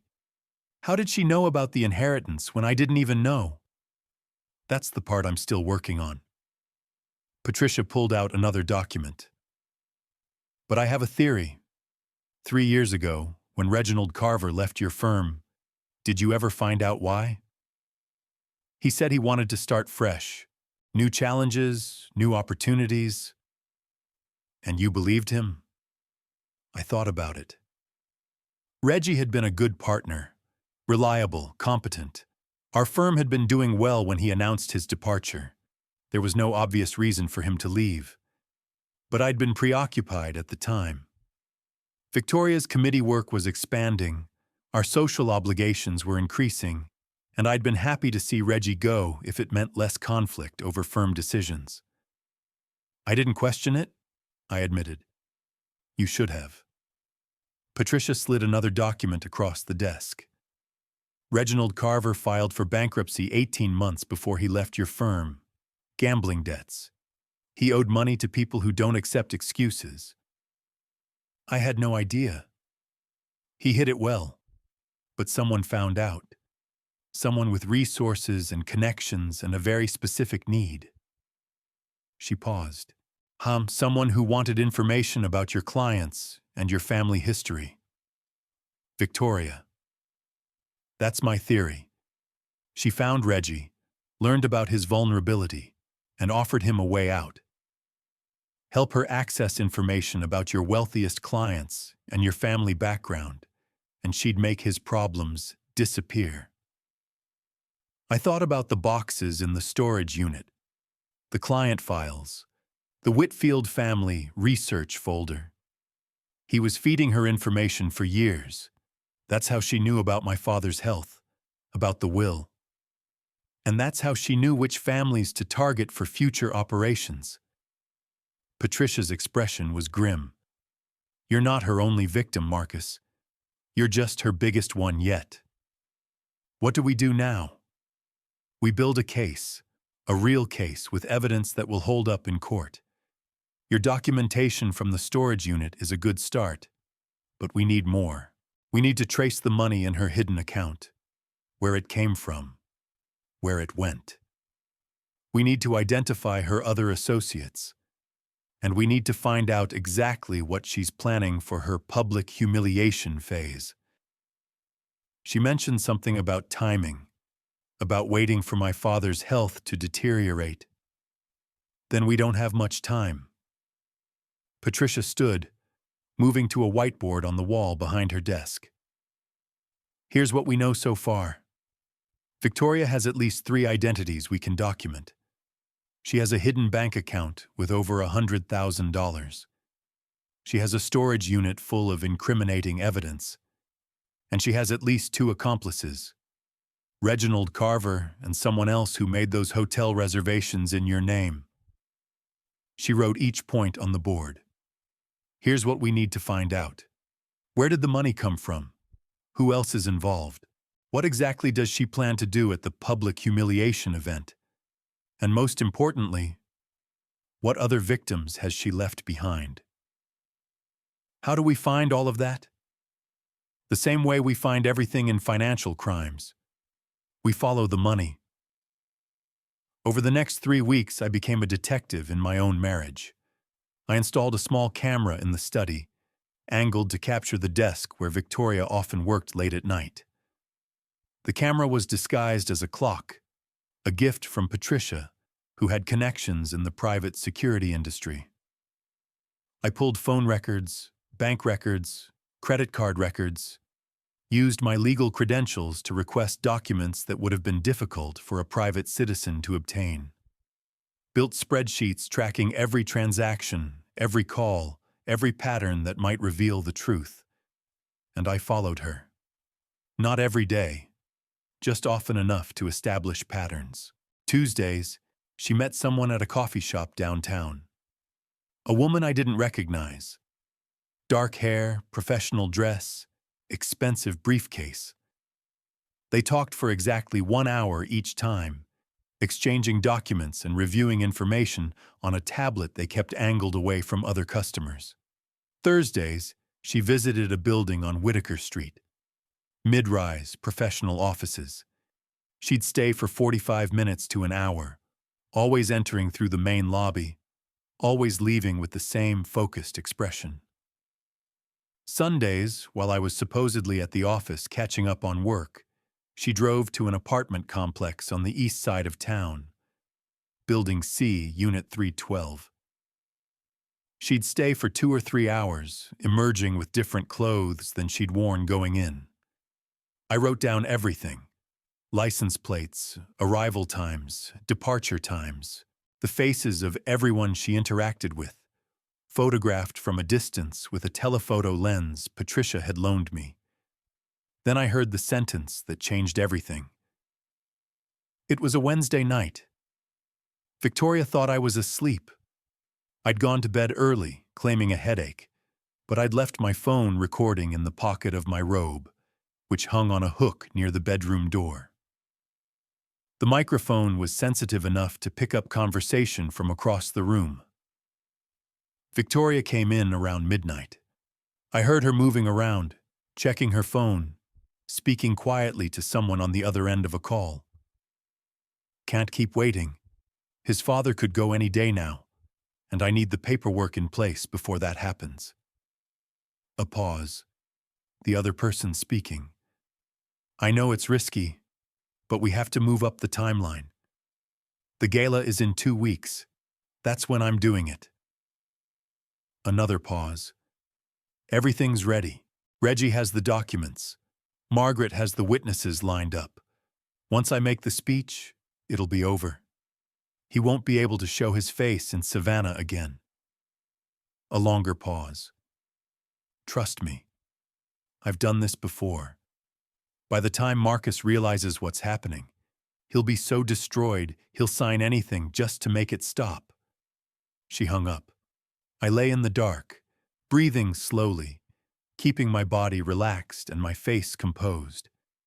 Inside, something cold and hard was forming.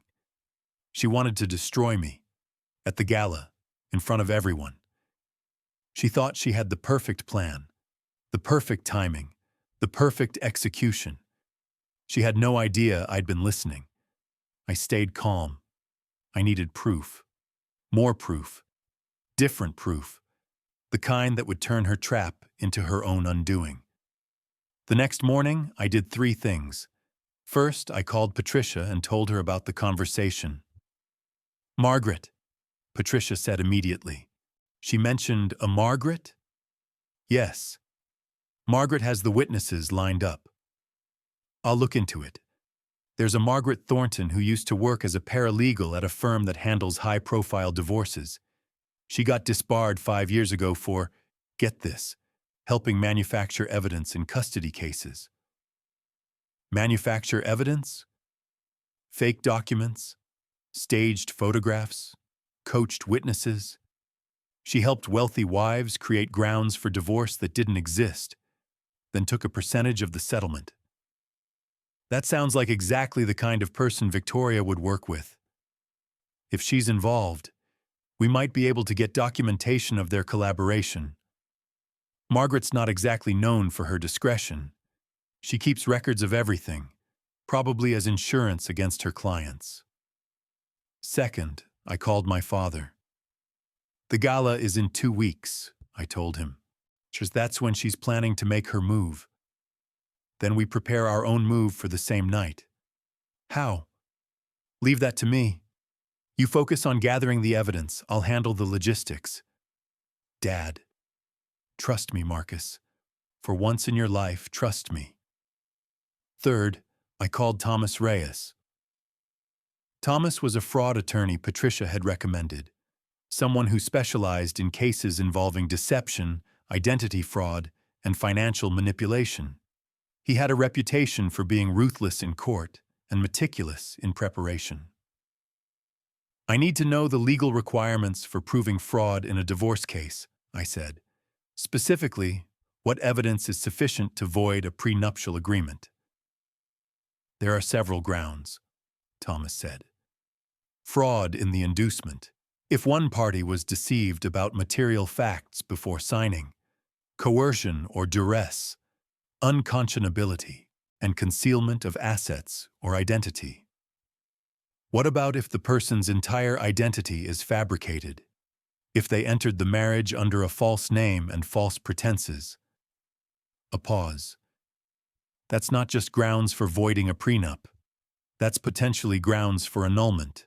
The marriage itself could be declared void ab initio, void from the beginning." "What would I need to prove that?" "Documentation of the false identity, evidence of intent to defraud, and ideally a paper trail showing the deception was part of a pattern." "What if I had all three?" Another pause. "Then you wouldn't just win your case, Mr. Whitfield. You'd destroy hers." I spent the next 10 days building that case. I returned to the storage unit twice more, photographing every document in Victoria's research files, cross-referencing dates and details with what Patricia was uncovering in her forensic accounting work. The newspaper articles Victoria had collected about the Whitfield family were carefully selected. Every scandal, every controversy, every questionable decision from the past century. She'd built a narrative of corruption and exploitation that would play perfectly in the court of public opinion. But she'd missed things. The follow-up articles that provided context, the corrections that walked back initial accusations, the charitable work that had defined the family's later years, the quiet reparations my grandmother had made for my great-grandfather's mistakes. Trying to leave through the service entrance. "We've got her." Thomas turned to me. "It's done, Marcus. It's all done." I stood on that stage, looking out at 300 faces, people I'd known for years, clients, colleagues, friends, people who just witnessed the complete destruction of my marriage and the exposure of a criminal conspiracy that had been operating under their noses. My father stepped up beside me. "I apologize for the disruption to this evening's festivities," he said to the crowd, his voice steady and commanding. "Please enjoy the rest of the gala. The bar is still open, and I believe the string quartet has a few more pieces prepared." Slowly, conversations began to resume. The quartet started playing again, something soft and classical, an attempt to restore normalcy. Waiters circulated with fresh champagne. People began to turn away, to process what they'd seen, to gossip in hushed voices. But the eyes kept finding me. Curious, sympathetic, impressed. I stepped off the stage and walked back to the bar, picked up my bourbon, took a long, slow sip. It tasted like victory. It tasted like freedom. It tasted like the beginning of whatever came next. 3 months after the gala, I was standing in my father's library. The same room where we'd met before everything changed. The same leather-bound books. The same view of the gardens. But everything else was different now. Victoria's trial was scheduled for the following spring. The charges had expanded to include wire fraud, money laundering, and multiple counts of grand theft across state lines. Federal prosecutors had taken over the case, treating it as a RICO prosecution against the entire network. Margaret Thornton had taken a plea deal in exchange for testimony. She'd provided detailed documentation of every case she'd worked on, every payment she'd received, every contact in the network. The information had led to arrests in 3 other states and the reopening of cases that had been closed for years. Reggie was facing disbarment and potential prison time. He'd tried to cooperate at first, claiming he'd been coerced. that Victoria had threatened to expose his gambling debts if he didn't help her. But the prosecutors had his emails, his text messages, his financial records. They showed a willing participant, not a victim. Carol Aniston had broken down completely during interrogation, confessing to her role in notarizing fraudulent documents and facilitating property transfers. She was cooperating fully, hoping for a reduced sentence, and Victoria herself was being held without bail. Her lawyer had tried to argue that she was a victim of circumstances, that she'd been manipulated by Margaret just like the others, that her troubled childhood had driven her to make terrible choices. The judge hadn't bought it. Neither had the prosecutor who'd presented the evidence I'd gathered, the storage unit, the bank statements, the text messages, the 12-year pattern of calculated deception. My marriage had been annulled. The judge cited fraud in the inducement, concealment of material facts, and assumption of false identity. Under the terms of the ruling, Victoria had no claim to any assets. Not the house, not the accounts, not anything we'd accumulated during our years together. She'd walked into the marriage with nothing real. She'd walked out the same way. The Whitfield estate had transferred smoothly after my father's passing, 6 weeks after the gala. The doctors said his heart had been failing for years. He'd simply been holding on long enough to see things through. The last words he said to me were these: "Take care of the club. It's the family's legacy. But build your own legacy, too. Something better than what we started with." I intended to. Gloria had helped me reorganize the practice. I'd taken on 2 junior partners, young attorneys who reminded me of myself at that age, hungry and honest and determined to do things the right way. Together, we were handling more cases than ever, helping families navigate the complexities of estate planning with a new understanding of what could go wrong. I specialized now in protective trusts, structures designed to safeguard assets from predators, from manipulation, from the kind of long-term deception Victoria had perfected.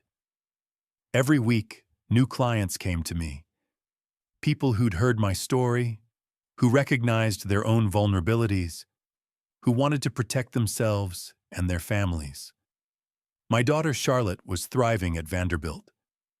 We'd had a long conversation after the gala, one of the hardest conversations of my life, where I'd explained everything that had happened. She'd listened, asked questions, cried a little. Then she'd said something that made me think maybe I'd done something right after all. I always knew something was off about her dad. I just didn't know how to say it. "Why didn't you tell me?" "Because you seemed happy, and I wanted you to be happy." She'd paused. "Was any of it real? Between you two?" I'd thought about that for a long time. The feelings I had were real, I finally said. The person I thought I was having them for wasn't. Is that better or worse? I don't know yet.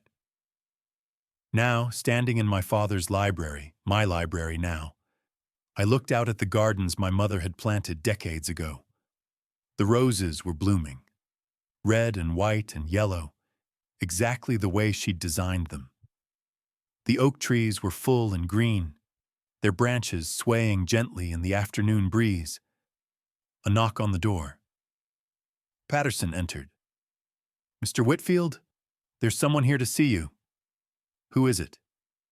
"She says her name is Carol Aniston." I stiffened. "Send her away." "She says it's important. She says she has information you'll want to hear."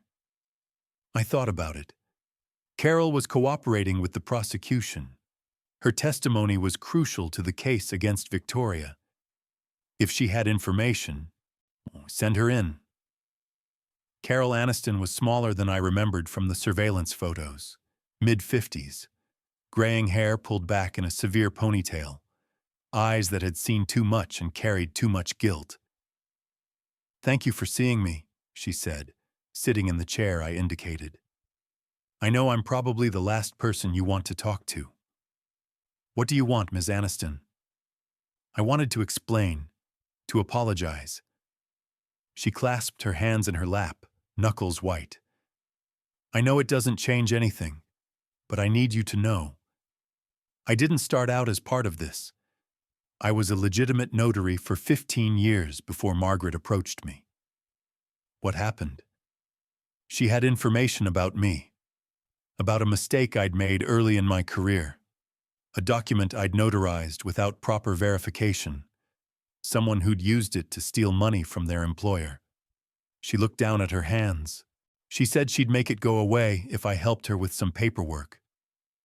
And you agreed. I was scared. I had a daughter in high school, a mortgage I couldn't afford on my own. Margaret made it sound simple, just some documents, nothing that would really hurt anyone. She laughed bitterly. That's what I told myself anyway. Except it did hurt people. I know. Her voice broke. I know that now, and I've cooperated fully with the investigation. I've testified against Margaret. I've provided all the documentation I had. Ms. Aniston. I held up my hand. Why are you here? What information do you have? She was quiet for a moment, composing herself. There's someone else. Someone the investigation hasn't found yet. I leaned forward. Who? I don't know their name. I don't even know if they're a man or a woman, but Margaret used to talk about them sometimes. A partner who helped set up the shell companies, who handled the money once it left the country. Someone high up, with connections. Why didn't you tell the prosecutors? I did, but I don't have any proof. Just things Margaret said when she'd had too much wine, hints and implications. Carol met my eyes. I'm telling you because I know you're thorough. I know you document everything. And I know that if anyone can find this person, it's you. I considered her for a long moment. Why do you care? You're cooperating. You'll probably get a reduced sentence. Because I'm tired. Her voice was barely a whisper. Tired of carrying this. Tired of knowing what I helped them do, and because... She hesitated. Because there are others out there. Other women like Victoria, running the same operation in other cities. If someone doesn't stop the person at the top, it'll just start all over again. I sat with that for a moment. What did Margaret say about this partner? Just that they were very careful, that they never met in person, that all the communication was through encrypted channels and anonymous accounts. Carol shook her head. But she also said something once when she was drunk. She said, "The professor taught us well." The professor? I don't know what it means, but it's all I have. I wrote it down. The professor. Thank you, Ms. Aniston. Is there anything else? Just one thing. She stood, gathering her purse. Victoria, she was different with you. I saw her at some of the meetings with Margaret, planning everything. And she talked about you differently than she talked about the others. How? The other marks. She called them marks, like they were just targets, numbers on a spreadsheet. Carol paused at the door. But with you, she seemed conflicted, like she almost didn't want to go through with it. That doesn't change what she did. No, but maybe it explains why she waited so long. 12 years is a long time to maintain a cover. Margaret was pushing her to move faster, to execute the plan and move on. But Victoria kept finding reasons to delay. I didn't know what to say to that. Carol nodded and left. I sat in the quiet library for a long time after that, thinking about what she'd said. Conflicted. Almost didn't want to go through with it. Did it matter? Did any of it matter? Victoria had planned my destruction from the moment she met me. She'd lied for 12 years, stolen confidential information, collaborated with criminals, and tried to publicly humiliate me in front of everyone I knew. Whatever hesitation she might have felt didn't change the fundamental truth. She had never loved me. She had never been the person I thought she was. But maybe, just maybe, somewhere in those 12 years, she'd come closer to being real than she'd ever been before. Not that it mattered now. The spring trial proceeded as expected. I didn't attend most of it.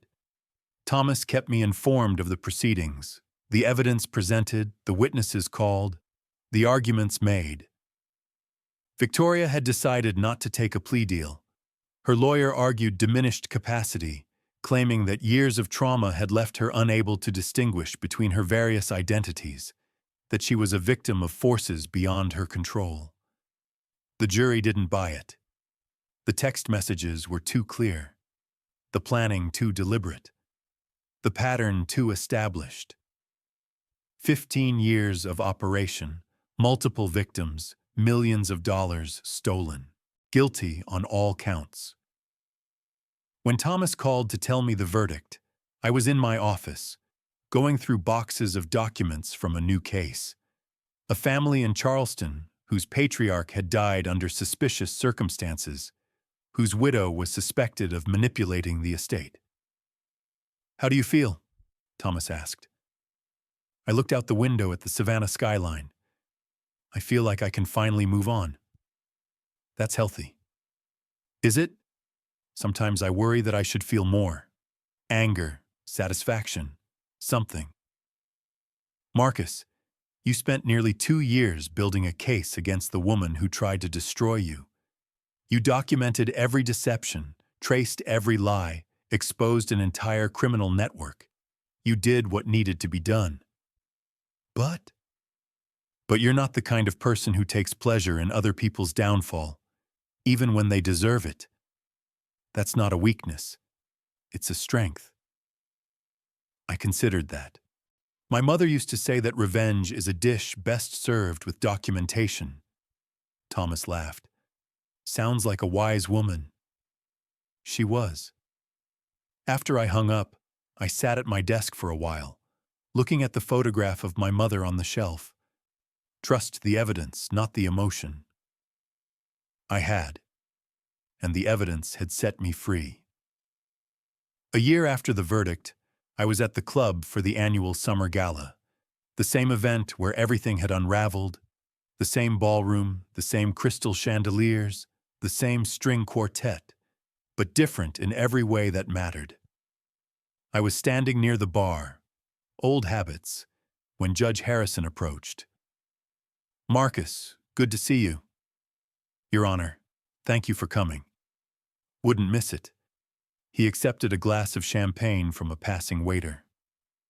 "I have to say, the club has never looked better. Your father would be proud." "I hope so." "And the foundation you established, the one for victims of financial predators, that's already making a real difference. 4 families funded for legal assistance this year, I heard. 6, actually. The 6th just received approval last month." "Remarkable." Judge Harrison shook his head. "You know, when all of this happened, a lot of people expected you to retreat. Sell the club, move somewhere nobody knew your name, start over." The thought crossed my mind. "But you didn't." "No." "Why not?" I looked around the ballroom, at the people I'd known for years, the families I'd helped, the community that had watched me go through the worst period of my life and was now watching me rebuild. Because running away wouldn't have changed anything. The truth would still be the truth. The only difference would be whether I faced it or hid from it. Judge Harrison nodded slowly. "Your mother used to say something similar. She was on a committee I chaired back in the 90s. Brilliant woman. Saw through nonsense like nobody else I've ever met." "That sounds like her." "You take after her, you know. more than you probably realize. He finished his champagne and set the glass on the bar. Well, I should mingle. Give my best to Charlotte. I hear she's doing wonderful things at Vanderbilt. She is. Pre-law now. She says she wants to help families like the ones I help. The apple doesn't fall far from the tree. He smiled and walked away. I stood alone for a moment, watching the party unfold around me. A year ago, in this exact spot, my life had exploded. Tonight, it continued. Different, harder, but mine. A woman approached me. Dark hair, professional dress, a confident stride I recognized from somewhere. Mr. Whitfield? I'm sorry to interrupt. Can I help you? My name is Rebecca Torres. I'm a journalist with the Savannah Morning News. I was hoping I could ask you a few questions about the foundation you've established. I studied her. Direct gaze, no obvious agenda. A notepad and pen in her hand, not a recording device. What kind of questions? The application process, the criteria for selecting families to support, how you hope the foundation will grow over time. She paused. And if you're willing, why you decided to do this instead of simply moving on. I thought about it. Give me your card. We can schedule an interview. She handed me a business card, thanked me, and disappeared into the crowd. I looked at the card, considered throwing it away, considered what my father would say, what my mother would say, what Patricia and Thomas and Charlotte would all say. Then I put the card in my pocket. Some stories deserve to be told. The interview ran 2 weeks later. Rebecca Torres asked good questions, direct but not intrusive, focused on the work rather than the scandal. We talked about the foundation, which had grown faster than I'd expected, thanks to donations from families I'd helped over the years. We talked about the legal work I was doing to help other potential victims identify warning signs. We talked about the changes I'd made at the club, new security protocols, background checks for membership applications, training for staff to recognize manipulation tactics. And we talked about what I'd learned. Money.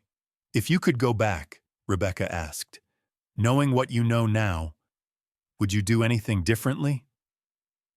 I considered the question carefully. I'd like to say yes. I'd like to say I'd have noticed the signs earlier, investigated sooner, protected myself better. But the truth is, I'm not sure I would have. Why not? Because trust is necessary. It's how we build relationships, families, communities. You can't go through life assuming everyone is trying to deceive you. That's no way to live. But Victoria did deceive you. She did. For 12 years. And it nearly destroyed me. I paused. But here's the thing. I survived. I documented everything. I built a case and exposed the truth. Not because I'm paranoid or cynical, but because I'm careful. Because I pay attention. Because when something seemed wrong, I investigated instead of explaining it away. So the lesson is, trust, but verify? The lesson is that trust isn't the same as blindness. You can believe in people and still pay attention to evidence.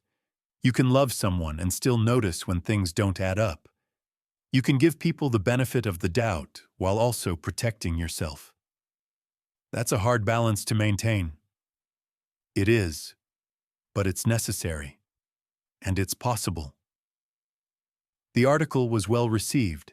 Several other publications picked it up. I got calls from attorneys in other states asking about the warning signs I'd documented. A nonprofit focused on financial abuse reached out about partnering on education initiatives. And 3 months after the interview, I got a letter. No return address. Postmarked from the Women's Correctional Facility, where Victoria was serving her sentence. I almost threw it away unopened. Instead, I took it to my library and read it. Marcus, I don't expect you to respond to this. I don't expect forgiveness or understanding. I'm not sure I deserve either. But I wanted you to know something. You were different. In 12 years of living with you, I came closer to being a real person than I'd been in my entire adult life. There were moments, real moments, when I almost forgot who I was pretending to be. When I almost believed that the life we were building was actually mine. That probably doesn't mean anything to you. It probably sounds like more manipulation. Maybe it is. I'm not sure I know the difference anymore. But here's what I've learned in 18 months of prison. The person I was pretending to be, the Victoria who loved you, who believed in our life together, who wanted to build something real, that person would have been happier than I ever was. That person would have been free. I gave that up. For money, for security, for the illusion of power over other people's lives. And now I have none of it. I don't expect you to care, but I needed to say it anyway. V, I read the letter 3 times. Then I folded it carefully and put it in a drawer. I didn't respond, but I kept it. Some things need to be remembered, even if they can't be forgiven. Tonight, as I write this, I'm sitting on my porch watching the sun set over the gardens. It's been 3 years since the gala. 3 years since my life fell apart and started coming back together. I'm 50 years old now. My father is gone. My marriage was a lie. The woman I loved for 12 years is serving time for trying to destroy me. And yet, my daughter is thriving. She graduated from Vanderbilt last spring and is now in her first year of law school at Emory. She wants to specialize in family law, protecting children, she says, from the kind of manipulation I experienced. My practice is stronger than ever. We've helped dozens of families protect their assets, identify warning signs, and navigate the aftermath of financial predation. The work is hard, but it matters. The foundation has grown beyond anything I imagined. We've funded legal assistance for over 30 families in the past 2 years, and we're partnering with law enforcement to develop training programs for identifying financial predators early. The club is still standing. The roses my mother planted are still blooming. The Whitfield name, for all its complicated history, means something different now. Something better. I've learned a few things along the way. I've learned that the truth doesn't always set you free. Sometimes it just sets you to work, building something new from the wreckage of what you thought you knew. I've learned that trust isn't weakness, but neither is verification. The people who love you will understand when you ask questions. The people who are deceiving you will not. I've learned that revenge is less satisfying than justice, and justice is less satisfying than prevention. The best way to honor what happened to me is to keep it from happening to someone else. And I've learned that the hardest thing, the thing nobody tells you, is what comes after. After the reveal, after the trial, after the closure you thought would fix everything. You wake up the next morning and you're still you. Still carrying the weight of what happened. Still figuring out who you are now that the crisis is over. That's the real work. Not the investigation. Not the evidence gathering. Not the dramatic confrontation. The real work is building a life that's actually yours, after someone else tried to steal it. I'm still working on that, but I'm getting there. If you've read this far, maybe you recognize something in my story. Maybe you've seen the warning signs I missed. Maybe you're wondering if the person next to you is who they claim to be. Or maybe you just needed to know that it's possible to survive betrayal. that it's possible to document the truth, to expose the lies, to rebuild what was broken. It is possible. I'm proof of that. Let me tell you what I wish someone had told me 12 years ago. Trust your instincts. When something feels wrong, investigate. Don't explain away the anomalies, examine them. Document everything. Keep records of conversations, transactions, behaviors that don't make sense. Pay attention to patterns. People who are lying usually slip up eventually. Not because they're stupid, but because maintaining a false identity is exhausting. The mask will crack. Your job is to notice when it does. Build a network. Find professionals you can trust. Attorneys, accountants, investigators. Don't try to handle everything alone. The predators work in networks. So should you. And remember, the people who love you will want you to verify. They'll understand your need for evidence. They'll support your investigation. The people who are deceiving you will try to make you feel crazy for asking questions. You're not crazy. You're paying attention. That's the most important thing you can do. I'm going to stop writing now. The sun has set, and the fireflies are starting to come out. The same fireflies I watched as a child, in this same garden a lifetime ago. Some things don't change. The people change. The circumstances change. The stories we tell ourselves change. But the light still dances in the darkness. And if you're careful, if you're patient, if you trust the evidence and not just the emotion, you can find your way through. Even when the path seems impossible, even when the person you trusted most turns out to be a stranger, even then, especially then. If this story resonated with you, if you've seen these patterns or experienced something similar, I'd like to hear from you. Not for sympathy, but because stories like mine are more common than anyone realizes. The more we talk about them, the harder it becomes for predators to operate in the shadows. Drop a comment below. Share your experience. Or just remember this. The truth always surfaces eventually. You just have to be patient enough to wait for it, and strong enough to face it when it does. If you found value in this story, consider sharing it with someone who might need to hear it. And if you want more stories like this, stories about truth, justice, and the power of evidence, make sure you're subscribed.